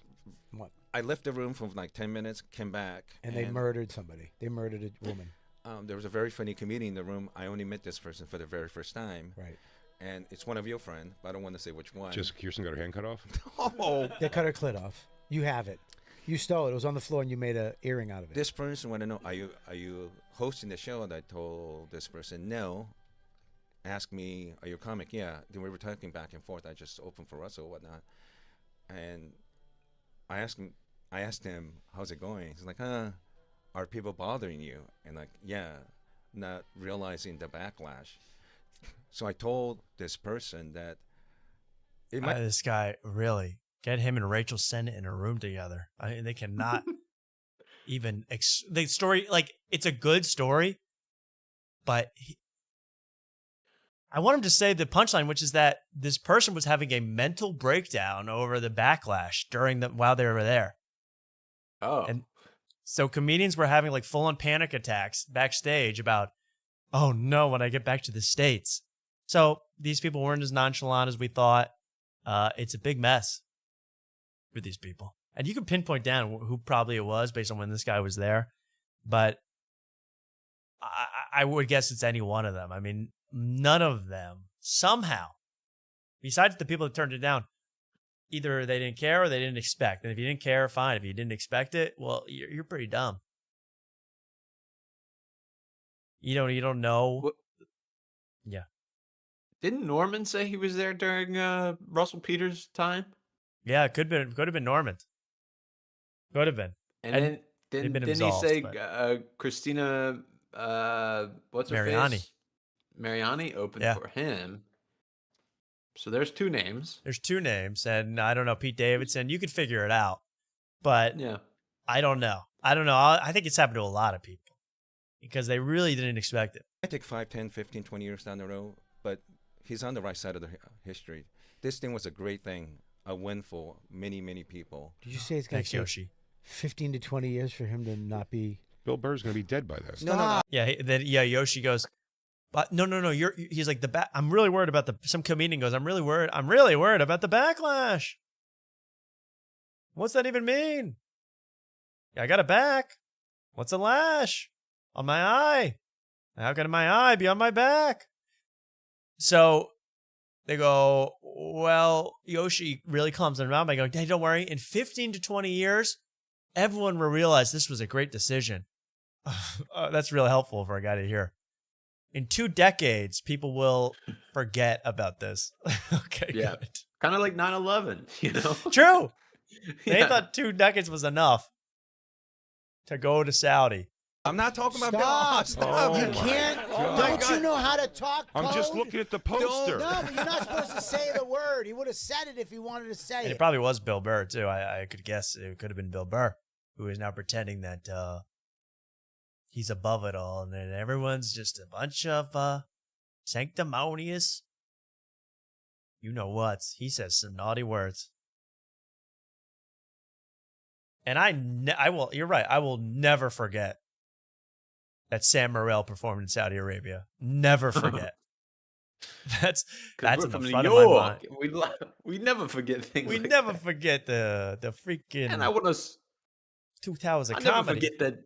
I never forget that chopped cheese I had at 3 a.m. from the bodega. Oh, I could still smell the smoke in the air, but that bacon, egg, and cheese tasted just hit just right in the tragedy. Yeah, New York, baby. As H. Foley was breathing out of his mouth, barely. H. Foley was getting the asbestos out of his mouth with his tongue. He was batting it back. Now he's in Saudi. I see H. Foley with that tongue, I go nuts. Well, if this guy was a better storyteller, this would have been a great segment. But really, God, Yoshi Yamamoto, man, get it together. I will forget Sam. I don't believe that. I don't believe you for 1 second. Well, we have, Mark. Is there any more of this? I think it is good, but Yoshi sucks at telling the story. You know what I mean? He won't say anybody's name. He's afraid to even say the name of a Bin Laden family member that attended. Get your head straight, bro. See, you were knocking that other girl. What was her? Rachel Sinat? Rachel Gaddafi. Like, yeah, she's like playing up a big story that it's boring as hell. And he has a big story that he's like not playing it. So if we met in the middle there with those two, it would have been great. But well. yeah, it's a delicate balance. Yeah. All I know is I'm sick of Yoshi. Give me Birdo.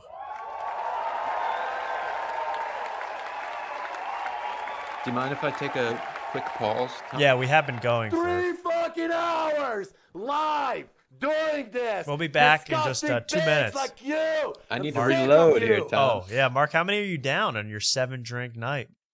Just 4. Just 4. Just 4 down. I got. You gotta finish 3 to 3. go. Like we might be done in 30 minutes. You gotta power through. Well, never say, never We'll say be never. right back. I've been having a blast tonight. If you're enjoying the show at all, please. Be sure to like, comment, and subscribe. I promise we'll be right back. I'm just getting some music together. I haven't even moved from this chair all night. I could stay here all night with you people. There's also a new The Regs that just came out. It's too late for me to even Google Control F for cookie, but maybe I'll do it anyway. Did they have cookies? Someone let me know. Thank you all so much for being here. I've really enjoyed myself tonight, and we're getting later and later into the night. I hope you're getting wasted as well. Keep it G. Yeah, Mark has had what? Mark is on 4 right now. 4 beers. Just a couple of beers between bros. Let's get me off the screen for 2 seconds, for the love of God. Thank you. I'll be right back. 30 seconds. Thank you. Oh, that's a computer. Someone asked, am I really in Seattle? No, I live in Shondaland. Shondaland.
All right.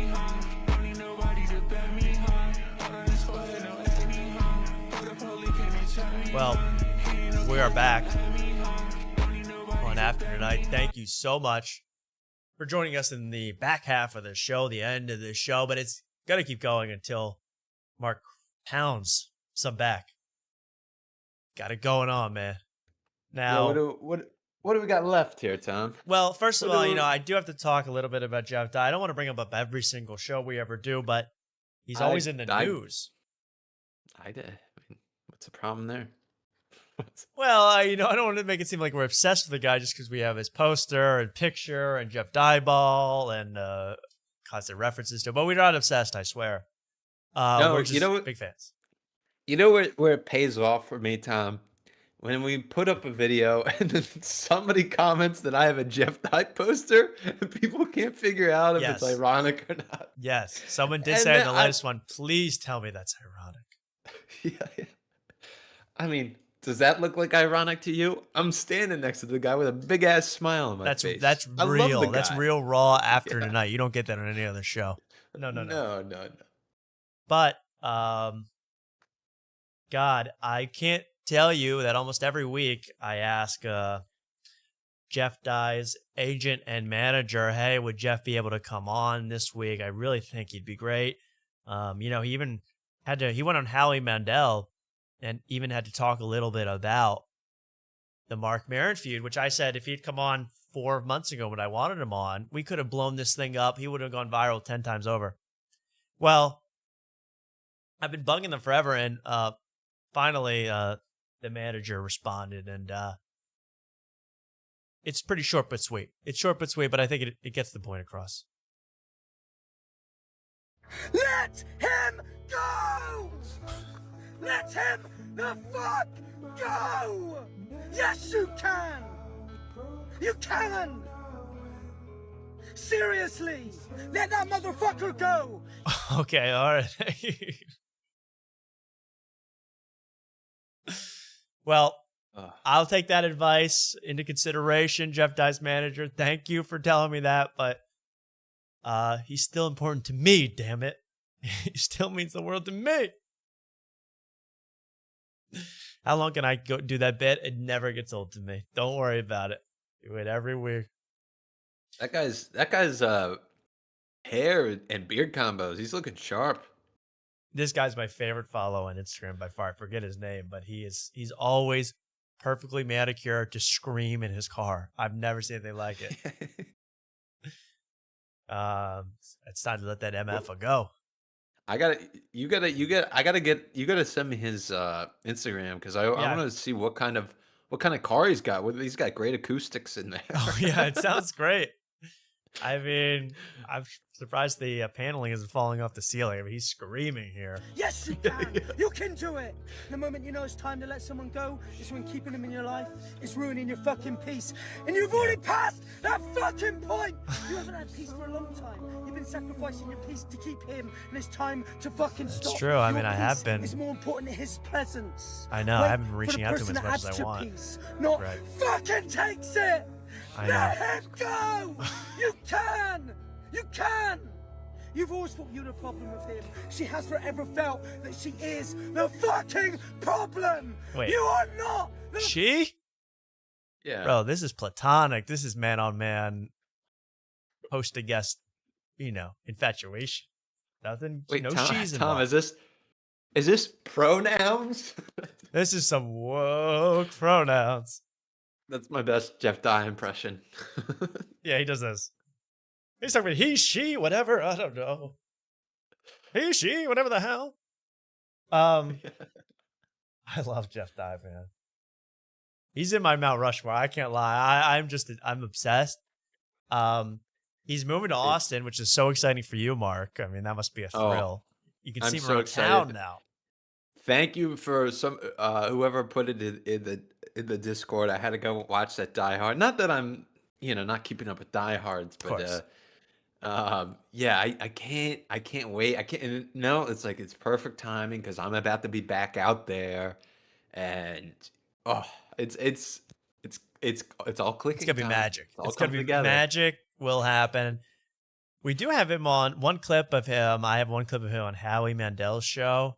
It was it wasn't really what I want. Because, the best part of Howie Mandel's show is his ads for products that I think you cannot buy unless you're 85 or older. I mean, his products that he sells, it's like, it's back casts. It's leg braces. It's like products that they didn't even know they sell.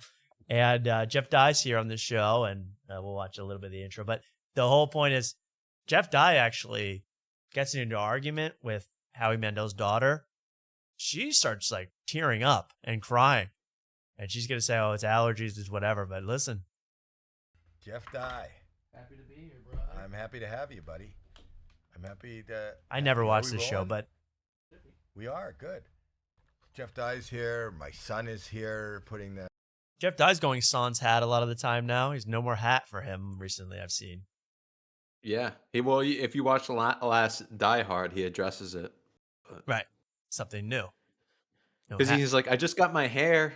And then he like pauses and goes, cut. Cut. It's like, okay. Dramatic pause. I noticed that too, actually. That's funny you bring that up. But then they start asking about Kristen Pull it up. Yeah, they start talking about Kristen Cavallari, who Jeff went out with for a few months, and she broke up with him, and that's where he had the DUI. We all remember. If you don't, it doesn't really matter. The point is, he's going to get into an argument with Howie Mandel's daughter, who keeps needling him about this. And I think he's more sensitive about this than we thought. No, I didn't punch her, but I had sex with her. Yeah. So that's not. It's not that's a real more- exclusive group. No, but that's. Talking about oh Kristen. my God. What? She'll tell you. But you're saying you didn't date. You just is that hanging she, out? Quote, is going through her hoe phase. These girl words they make up to make it sound like everything's fine. How many times do you have sex with her? I don't know. Couple. I want to know about the beef. There's Like no what? beef. There was I beef. barely know She her. had an issue with She you. calls it beef. Labium. No, it's labia.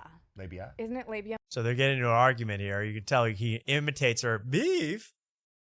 Imitates her beef. You never imitate a woman's beef. You know, I've learned that in many arguments. You can't mock how a woman just said something when you're repeating it to her. She's going to get furious.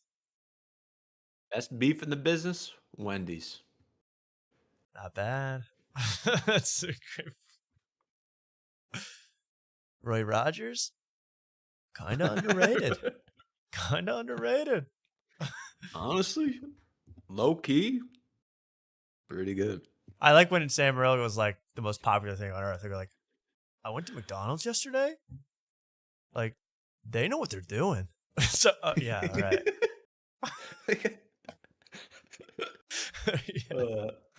Yeah, and Howie Mandel feeds into this. He knows what he's doing. Howie Mandel is a good shit stirrer, and he's going to kind of agree with Jeff while making Jeff look a little silly. I love these old guys. Like these old guys, have just like figured out podcasting where it's like I know how to stir the shit. I know how to mess everything up. Him and Harlan have I feel like have I mean, he was like what? How to be? No, what was that? Deal or No Deal. Deal or No Deal. And then these guys get their own podcast and they just do it so much better. Like these are seasoned comics. These guys know how to riff. They know how to stir up shit. It's fun. You know what? In a way, they do it. And Harlan Williams with Sam Hyde and all that stuff. Like they know how to make the other person look like an idiot, while kind of keeping themselves. Not that Howie's always innocent, but pretty crazy.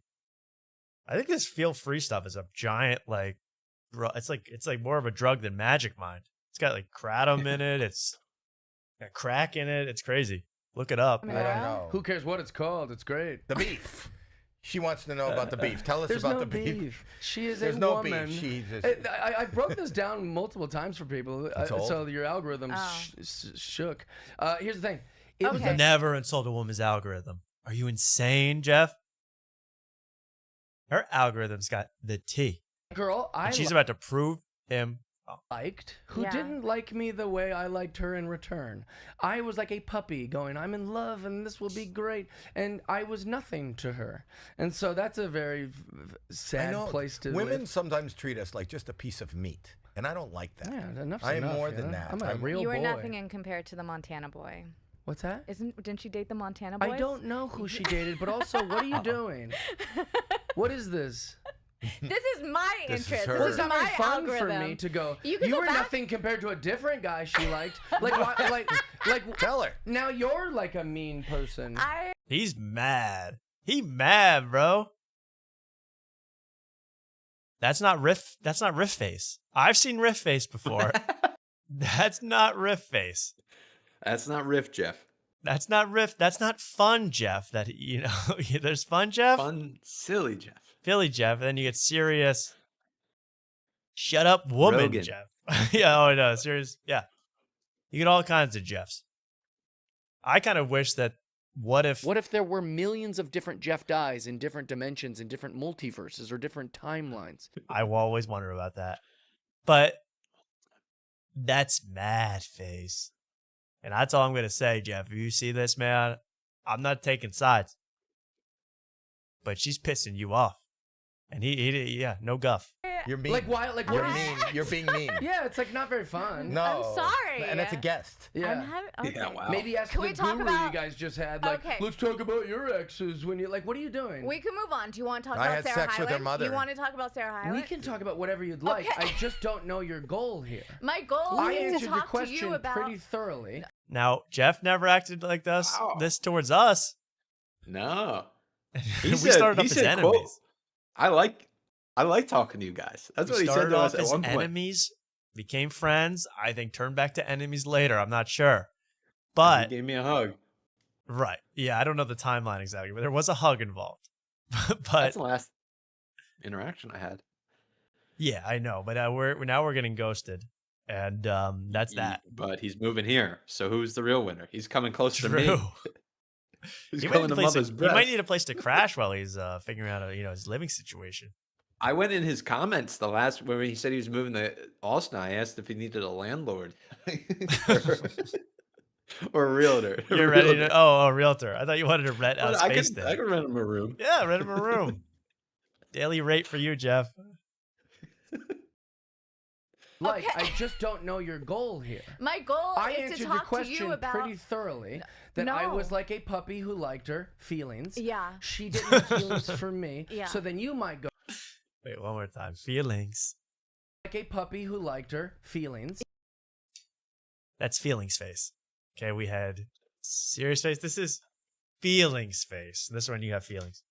But he's really going at this woman. And I know what he means because she was like immediately bringing up the next guy that Kristen Cavallari banged after Jeff. Immediately bringing up the next guy.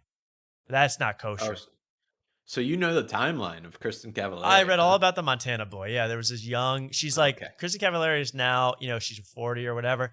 She's like, I'm now only exclusively dating 25-year-olds, and that was like the first. It was some cowboy from Montana, 25, the last cowboy in Montana, and she was bragging about that on Instagram. So that probably rattled his cage, and that caused what we call feelings.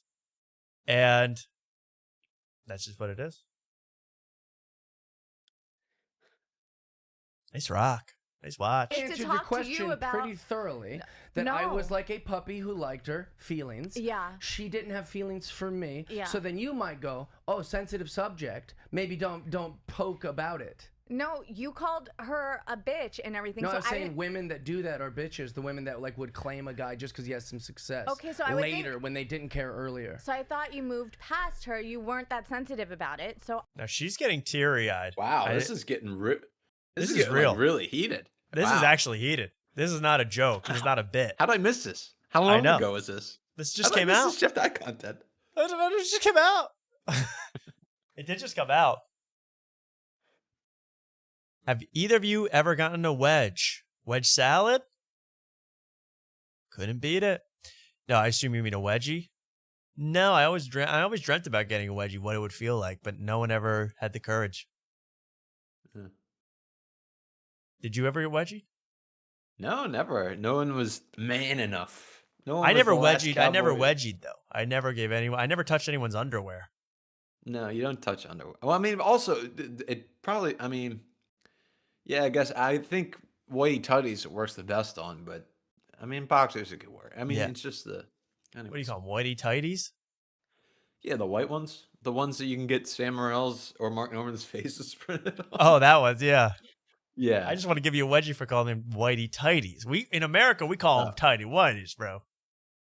Tighty whities. Wow, really? This is Oh, you yeah, actually you're call right, them. you're right. Tighties Oh, white- okay. tighty I was gonna whities. say that's all. Whitey tighties. I'm dyslexic. I know how to read. That's right. People would see. Just People have that. described me as a whitey who's tighty, so I get that. I was just making a comment, but I'll Right. lay off of it.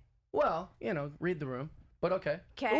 We're not getting along. I think it's fine. I'm just It's- telling it's you okay. directly Okay. how I And, felt. and I'm Okay. I'm yeah. uncomfortable. And I'm asking what your goal was. What was your goal? My goal Like, was is this to have clickbait? Is no. this, my goal was to No. have conversations about stuff that I'm interested in. Okay. She's and getting I upset. like. And I told you that I barely know her. I barely Okay. dated her. But I would like it but to you be talked more. about her beef. I wanted it to be more. She didn't give a fuck and then treated me like a useless loser. But her story is different than that. And you It want says me to you d- weren't nice, right? No, that's not the story at all. In fact, she Oh. could never No, claim that. I was no, very that's- nice to her. Very nice to her. I So- treated her. I Ooh. treated her like a puppy. Like you treated her perfectly. And Well, you- no, I would just followed her around. I would have done anything. I would fly anywhere she wanted. I would do anything she said. How did you find out? Hey, yo, bro, you simping? Yikes. You simping? Yo, You know what that shit mean, right?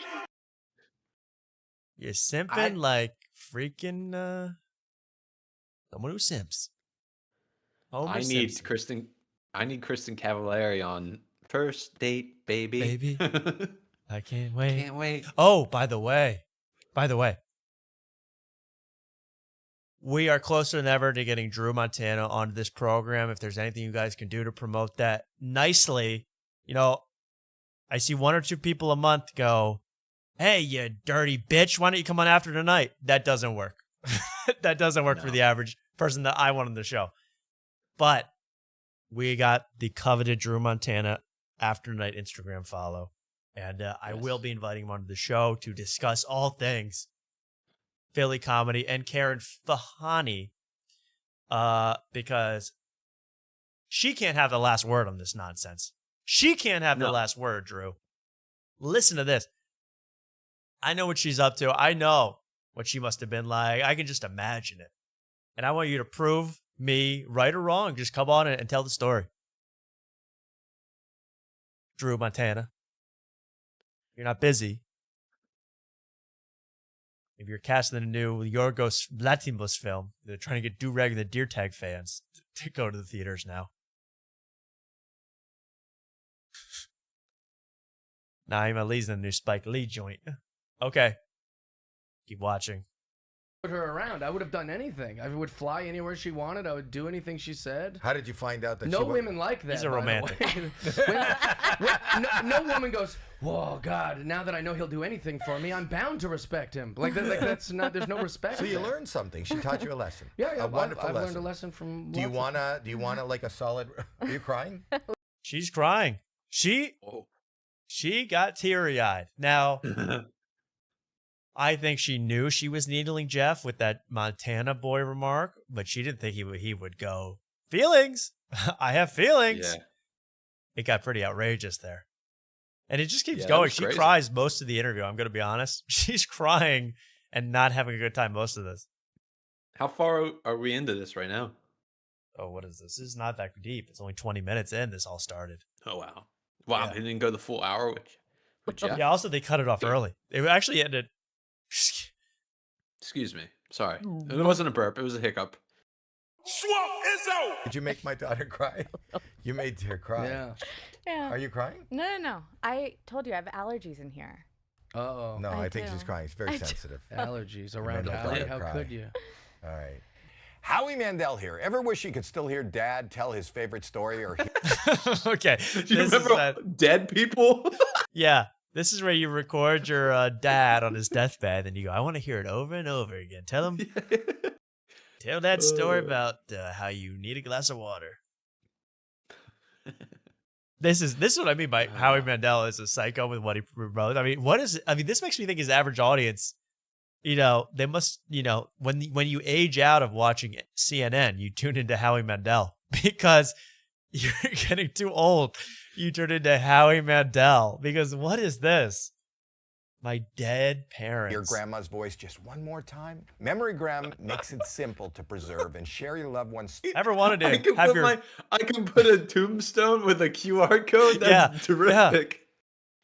Don't worry, kids. Grandma's still here. She's in this QR code. Just scan her. I mean, I thought this was for AI too. I thought this was they're going to create your grandma on the QR code. Stories and their voice. With the legacy Ruth book, lived a loved long ones life. speak their stories, and MemoryGram turns them into a beautiful. My dad has never said enough to fill that whole book in his entire life. I mean, what are you going to put in that whole book? I'm just saying, I love Pops, but my story, my voice, to be like, you know where the hell the remote is? I can't find it. That would be my dad's voice, my story. I'm just saying. Written by Mike. Oh yeah, it's written by your dead dad too. Written by. Also, you don't want every aspect of someone's life either. No, you want like two Yeah. good memories, honestly. Just Yeah. you don't want to know everything they get up to. That's like a Louis bit, It's like you ever like hear your mom let slip what she was up to back. You don't even want to know. I mean, No. Yeah. I'm not even saying that stuff. Like my grandmother at the end of her life, I would call it, just to like keep up with her. And at the end, she I would talk to her and I didn't know she was like having it because I guess you get kind of mentally out there. And I called her one time and she goes, Mark, I want you to say a prayer for me that I die tonight. I'm like, oh my "What?" God. Yeah, and then my Yeah. aunt had to like snag the phone from her. I'm Right. like, whoa, I didn't want Right. to hear that. Yeah, a lot of Like, old people, they spend the last half decade just wishing for the grave. It's not, you don't want to hear that part of the story. Put that in the book. Put that in the book. Prayed every night for my own downfall, but God wouldn't grant me the peace. The end. I died too late to even say anything nice. I just said, please kill me. Beautiful book with a QR to hear their voice. Oh, there's the once QR again. code. Beautiful The QR memogram code. medallion can go on a headstone, urn, or indoor memorial. Act fast. Use code Howie15 for 15% off at memorygram.com. Well, anyway. All right, let's keep watching. I'm having too much fun. We love watching ads this. on this show. I I love love it. And ads. all of his ads in this are downright hilarious. I'll play Isn't them. that the code word for saying that you're sick? I'm not sick. People always go, I don't want to say I'm sick anymore in 2025, so they just go, oh, I have allergies. That's the big lie. Are you lying? I'm not lying. I don't lie. Oh. I never lie. That's a lie. I never lie. That's definitely you never lie? Never. Ever? I don't. Oh, Tense in there. I think that's a lie. Never. Okay. So did and what was the other girl? Who's the other girl? Sarah Hyland. An actress that I like publicly. Oh Was no, I saw comfortable that. Oh, that's okay then. The Sarah Hyland thing, which I'm so mad we missed the scoop on the Sarah Hyland story. We would have had that. Yeah. Should have asked. Should have asked. Shoulda, coulda, woulda. Shoulda, coulda, woulda. Exactly. Let's play another ad from this. Really, the ads are the best part. I gotta tell you. This one's funny too. This one made me go. What? You're not saying Jeff Dye is the best part of the Jeff Dye? Oh no, he was great. But the ads though. Howie Mandel here. You know, sometimes it's the simplest gestures that mean the most, like taking a moment to write a personal message. Fiore paper is more than paper. Handmade in California and infused with flower seeds. He's selling paper? He's selling like scented paper. I don't know what this is. It comes to life Dunder reminding us to be the Mifflin small- Mandel. Yeah. Smallest actions can leave a lasting impact. So let's turn our messages into meadows and our notes into nature. Grow your story with Fiore paper because a great story never ends. It grows. So you like cut up your paper and you put it in a fake paper garden. What is it? I still haven't figured out what it is. You know, it's a bunch of shit. It's a bunch of paper shavings, and you put another piece of paper on. I mean, tell you, this is for 95 and up. Yeah. This is They, wild. 95 and up, like, access YouTube. Can they even see these I don't know how ads? they can even learn about this, but this is some kind of paper that you put in the shit that you throw away with the Amazon box. I don't really understand what the hell this is. But that's another great ad, Fiore paper. Again, for people that want to write handwritten letters. Kristen I like Cavallari. handwritten letters. We love handwritten letters on Afternoon Night. There's one more ad, I swear on my life. Let's find it. Oh, it was so good too. It was brilliant. Come on, Howie. Don't let me down here. We had that one. We had that one. Oh, this is good. Ads. Yes. Ads. No, I mean arguing. All right. Like, I don't like it. Howie Mandel here. For thousands of years, people have used aromatherapy to relax, recharge, and reset. Purify helps the you nose take a stuff. moment for yourself, anytime, anywhere. Purify is a sleek, hands-free, wearable nasal inhaler infused with essential oils designed... Oh my God. Oh, they're putting them in. You put Yikes. it inside of your nose like Gianmarco Cerezi's AirPods. Deep. That's a callback for 3 hours ago. For your specific... Oh my God. So it's like you want to put lavender essential oils, whatever that means, some concoction. You know, it's basically the Lucy breaker inside of your nose. Explode the flavor up your nose. Well, it's like Coke, but it's lavender. Yeah, right. Lavender, yeah. It just gets you high off the fumes, bro. Whether you're looking to boost focus... Oh, and then you have a septum piercing. That's great. Yeah. You just gotta walk around like this, inhaling lavender and other vanillas. With energizing Essential citrus, oils. relieve tension with calming florals, elevate your mood with grounding woods, or maybe something else. They've got an option for you. Grounding Head woods. to purify.com and use code Howie. What a grounding wood. 10% off at checkout. I think Betsy. But really, I mean, infused with essential oils designed for your specific. would people be insulted if I showed up to their house like this? Like, oh no, I just don't want to smell anything you got going on. I got grounded wood up my nose. I got wood. Big oak. Yeah. Ooh. Maple, do you smell that? Oh no, I guess you don't. It's only in my nose. Yeah. I'm selfish about my smells. Yeah, I don't even want you to smell this one. I'm purifying my air. Yeah. I'm not even going to tell you what scent this is. I'm hiding that. That one's for me. Neat. Whether you're looking to boost focus with energizing citrus, relieve tension with calming florals, elevate your mood with ground. Eucalyptus, peppermint, lavender, lemon, orange.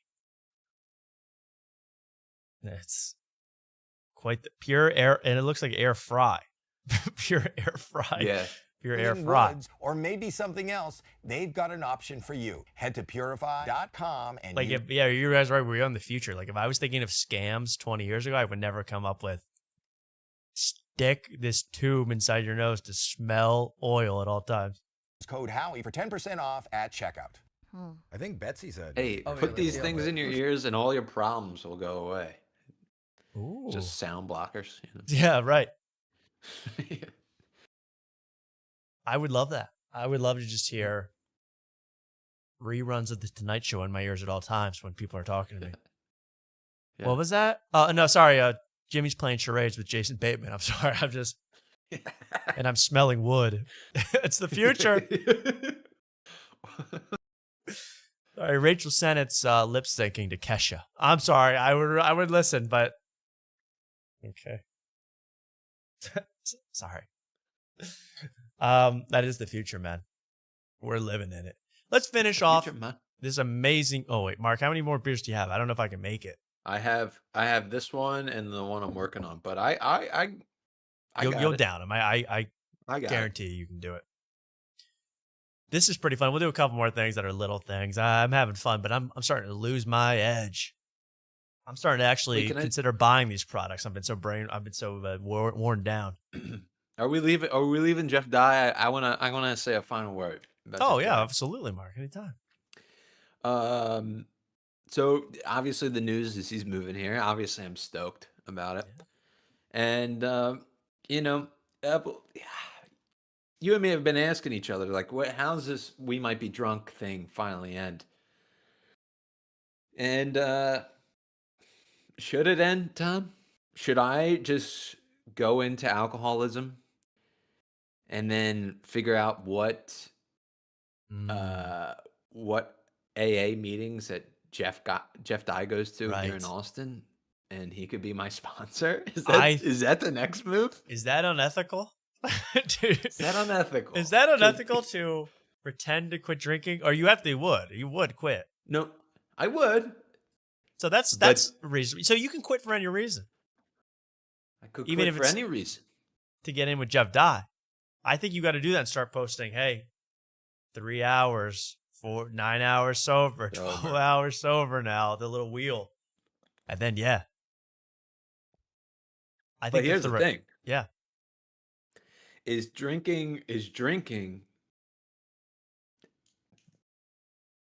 giving up drinking, well, is hanging out with Jeff Dye better than drinking?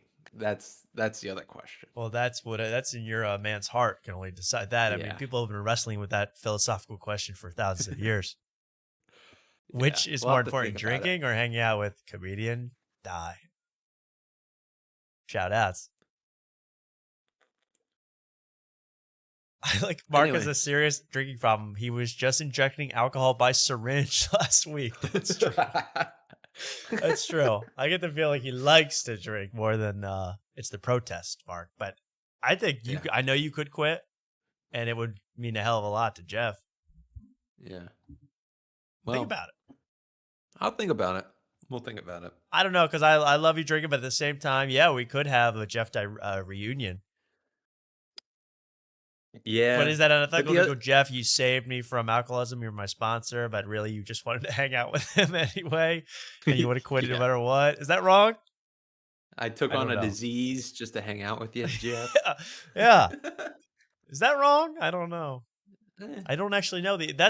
No one has ever had to deal with that problem before. So you're the first person really to have to figure that one out. I'll have to think about it hard, but Die hard. After a few more beers.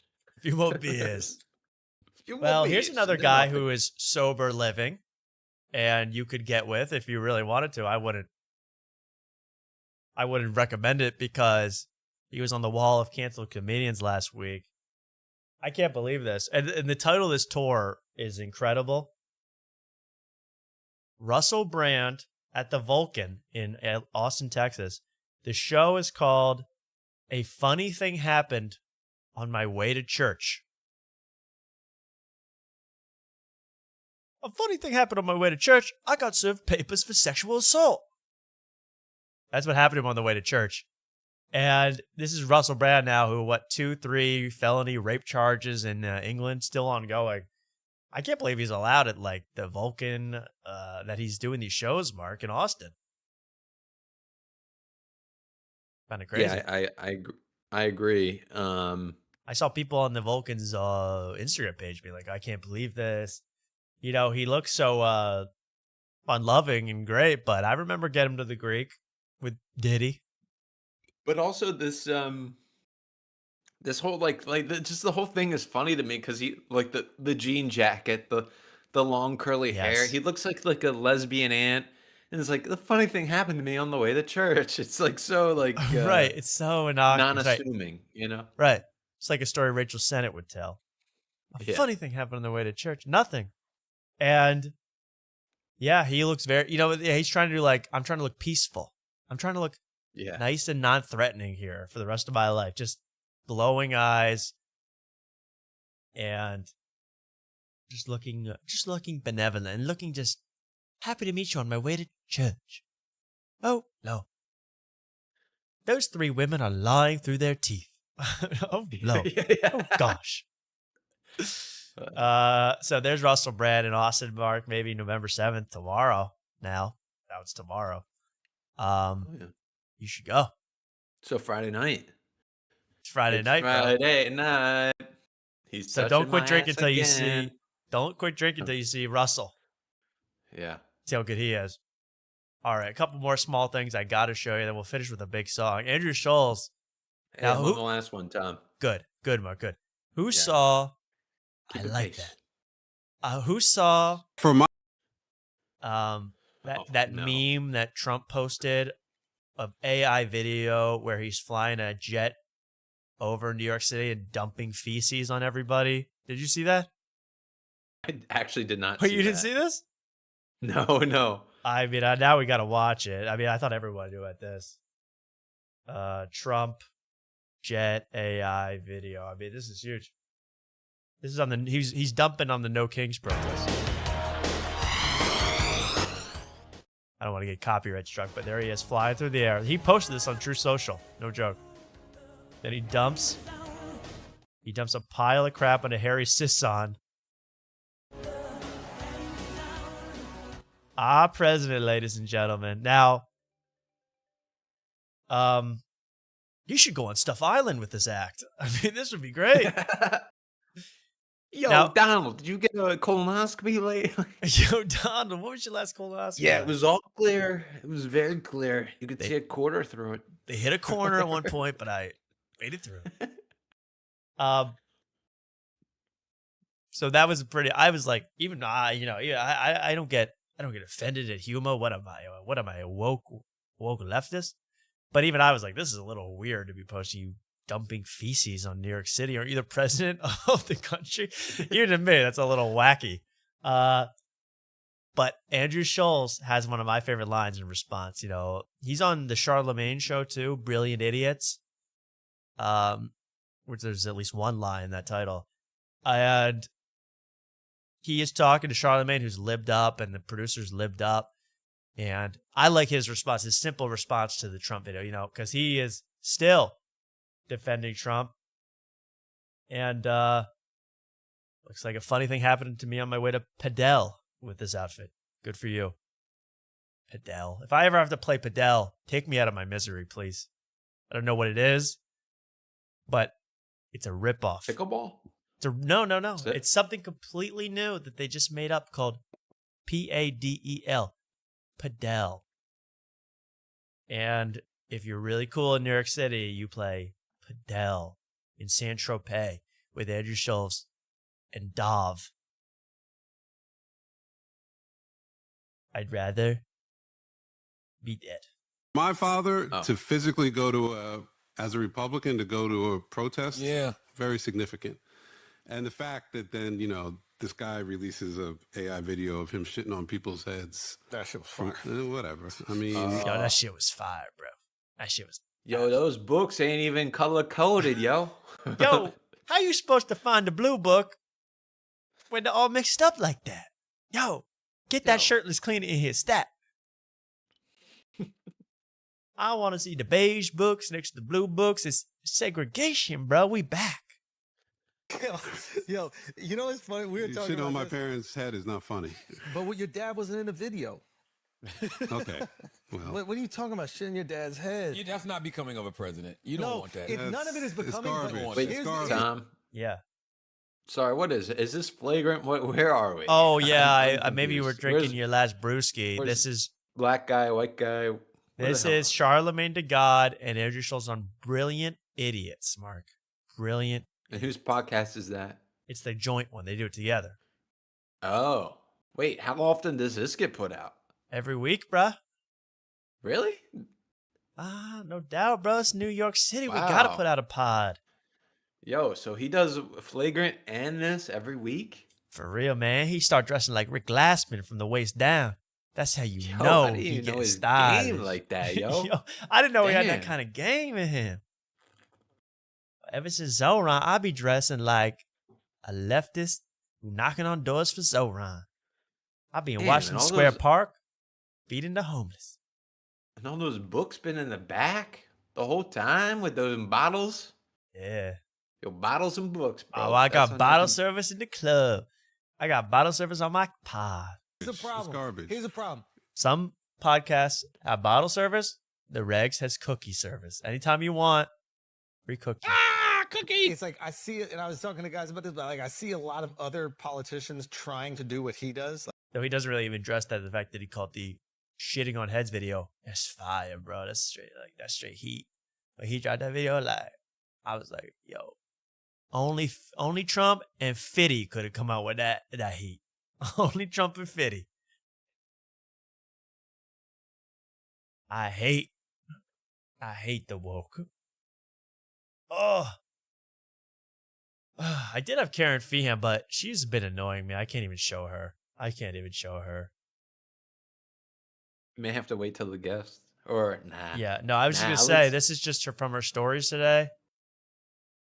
This is how I think. This is how I think Gianmarco Reyes is gonna shoot his next special from this angle.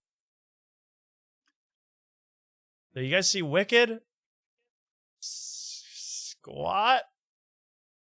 Should really have music behind this. It's kind of creepy without me. Whoa! Yeah, this is. Put on your 3D You know, glasses, ladies and gentlemen. I pictured Joe List down there at the bottom recording. I wanted to see You somebody's see him face in the mor- mirror. His in little, the his mirror. little Yeah. glasses. Oh, Eating a cookie. as he's Yeah, recording. he's eating a crumble while he's filming all this. Yeah. Absolutely. Feehan, man, you can't get away with it forever, Feehan. I'd love to have you on too, because I'm open to everybody. But you're gonna trash open everybody. show. You're gonna talk about you live in the best zip code in New York City. You're gonna talk all this mess. Well, Drew Montana's gonna have his day in court Yes. tonight. We're a little biased. We like our Philly guys. Yeah. We love our deer tags. I We guess. love our deer tags. I We think love our do-rags. And even though I got called a W word from the do-rag and the deer tag guy because I went after you as a young open micer, yeah, bygones be bygones. Wait. brother. Tell that story very quickly again. What happened? This was right after the pandemic. All the Philly comics went to the Delaware mics. We were at the mic. I followed Drew Montana, and I said Whoa. something about saying, I said something like, "Oh, who's that guy from Trailer Park Boy, JB? Maybe." Oh yeah, the guy that raps, the white guy. I forget his name. Yeah, the white guy that raps. I go, "Oh, thanks for JB coming off the set of Trailer Park Boys." That's how I started my set. Right. Didn't get a laugh. Then I bombed with whatever I had. He dropped the And W then word?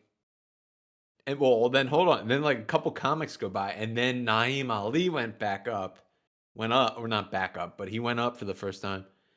And he was like, he commented on what I said. He was like, yo, that guy is talking shit about that guy. And he was like, it's W on W violence, man. I go, damn. I mean, Luke was there with me. He was like, wow, I'm a W? Like, that's crazy, bro. That's a nice thing to be. I know. Well, you just ate a dub with that one. My claim to trying to get the that's my claim to most fame. disgusting chat of the night out of here. Something made me almost physically ill. Okay. We're talking W's? They ain't talking W's. They talking P's. Oh. That's fire. That's kind of fire, though. Oh. So anyway, Karen Fian, I'm sorry. I don't want to do it to you, but the men, it's, wokeness is destroying men. And it's destroying boys. And Drew Montana is a white boy and needs to be heard. Absolutely. Let's end it with one of my favorites, a little song, Mark. What do you say as we finish our last beer? I love a good song. Song of the night. It's by my pal on Instagram. I forget his name again, but he's always there for me to explain what we really should be worried about. You eating chicken, that's not a real animal. You eating pigs, that's not a real animal. You drinking cow milk, that's not a real animal. They genetically modified all of these animals. A mosquito just bite you, that's not a real animal. Bill Gates was making them, so they not natural. Salmon, sorry, not a real animal. I cannot lie, bitch, I only speak factual. Dogs and cats. Oh my God, Mark, you all right? What happened? Wait, salmon's not a real animal? Yeah, that shocked you. I was salmon. Yeah, I've been eating that for the last couple nights because I heard that's a good brain food. I've been in the brain foods recently, Damn, bro, I'm sorry to tell you, but game up, bro. That's not a real animal. Cats and dogs, even. Turns out. Dogs and cats, not a real animal. Mice and rats, not a real animal. And can we get one single source for any of this? I mean, it's just kind of like, yeah, I thought dogs were real, but this guy's saying. What are the real animals? He'll get to it. Goats and sheep, not a real animal. Shit is so fake they Okay, so I'll let you guess. How about that? might be supernatural. They made all of these fake animals international, and we be eating this shit is so radical. Sorry, a donkey. Donkey? Not an animal. So radical. Sorry, a donkey is not a real animal. Okay, what about a gorilla? Not a real animal. Okay. I've seen though. I remember Planet of the Apes. One actually took down the whole. But that human was camp. CGI, bro. Not a real animal. Nah, I was tripping. Okay. Animal. Most of these monkeys is not a real animal. Most of them. Yeah. Most of the monkeys. Okay, I'm 2 for 2. Birds be Well, birds aren't real. You already admitted that. robots, not real animals. If you Bacon? Not a real animal. be eating these shit, need to cancel. They splicing these shit with humans, you a cannibal, and you be McDonald's? Not a real animal. tearing it up like an animal. If you be eating it, you is irrational. And then this is my favorite part. Oh, some fruits? He's got to explain what's the definition of irrational. What's the definition? Not logical. Not reasonable. Not animal. If you are rational, you're not an animal. Rational. Peaches and fruits and Peaches and fruits? Well, they're not an animal, but it's real food. But it's Oh, real. shit. Oh, what rhymes with animal? Right. Real. You already said factual. Factual. Real, and cannibal's gone. I'm gonna say, it's real, but I don't know. I don't know it. Oh, he'll tell you. Yoshi from Mario, not a real animal. some fruits and vegetables is natural. Come on. Natural. Oh, natural. Wow. Whoa. Now there's a Okay. part 2 that hasn't come out yet of what he's going to say. There's other animals that I got to explain to you. Natural. Oh, I can eat a parrot? Well, no, these are all fake. Cow, pig, horse, goat. He said they're all fake. Yeah. But he does kind of imply But they're a all for parrot's eating. fake? He's just dove me a and parrot and bee. Eat. Yo, all those Digimons, they're not a real animal. Blue Eyes White Dragon is not a real animal. Well, thank you so much for watching After Tonight. We're ending on a little song, as I like to do. I really was excited to have a fun show, and I think we accomplished that tonight. I hope you enjoyed it. Mark, you did it. 7 beers. How do you feel? I got a little bit more. Can I just drink this? Can you stall while I drink the rest of this? I'll watch you. Well, yeah, I'll just talk as we stall. Well, this was a very successful show. We had Gianmarco and all of that down the hatch. Down the hatch. Nice job, Mark. Thank you. Nice job, everybody. How do you feel? I feel great. I ate a lot of brain foods today. I had one of your mosh bars. Nice. I'm feeling good. I feel great. Well, good. But mosh bars aren't a real animal. Oh. Do that again. Damn. It's like when the special kid in class tried to do the Rizzler and everyone goes, yeah, you do it. Keep going. Oh, wait. Damn. You look at about as smug and now do feelings. Feelings. Wait. Yeah. Did you go like this? Yeah. Feelings. Mark's a natural physical actor. Get in mime Thank school you. already, Mark. I mean, good. No, excuse me. Somebody get me with the Netflix people. I can act. I can sing. Not yet, but I can working on it. sing. But here's the other thing, Tom. Yes. I was saying I had a lot of brain foods today, You did say that earlier, yeah. And I because I was taking this test for the people at home. I was taking this test, and I was studying a lot. Sorry, do you have a UTI or not? Let's be No. honest. I have a UTI. I don't have a UTI, but I was studying a lot, and I was trying to build up some confidence. And there were some questions that stumbled me, but you know what? I channeled my inner Sam Morril, and I thought, I got this. Yes. Yeah, that's you got one it, of the name fatty. of the You can do it special. all. Yes, thank you. Oh, All good. right, that's been my time.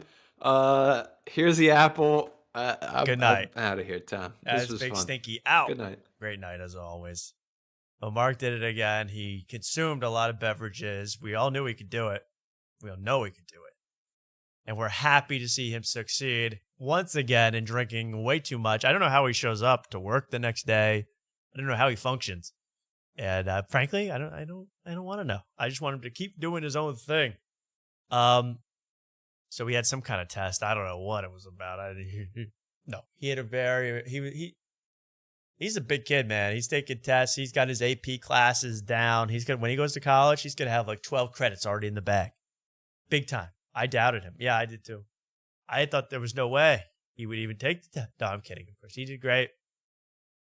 Thank you so much for watching tonight. I really got to be honest. I had a really fun night. It was one of the best of the night. And I want to end it with some music for you people, but I'll just say thank you for watching. Again, if you're here right now, Be sure to like, comment, and subscribe. if you enjoyed everything, that is, of course. I don't know how many viewers we had. I don't know how many people subscribed, but I want to thank each and every one of you in the chat. It seemed to be a nice, well-behaved chat. So thank you so much. You guys are the best. We will be back. Wednesday. Every Wednesday we're live doing this show, but I hope to be back many times. Videos coming out, a lot of things being worked on. So I'm losing my voice. I'm losing everything. I want to root for you all at home. Please keep me in your thoughts. Let's get the heck out of here. I don't know what song I'm going to play. I'm just kind of stalling for time.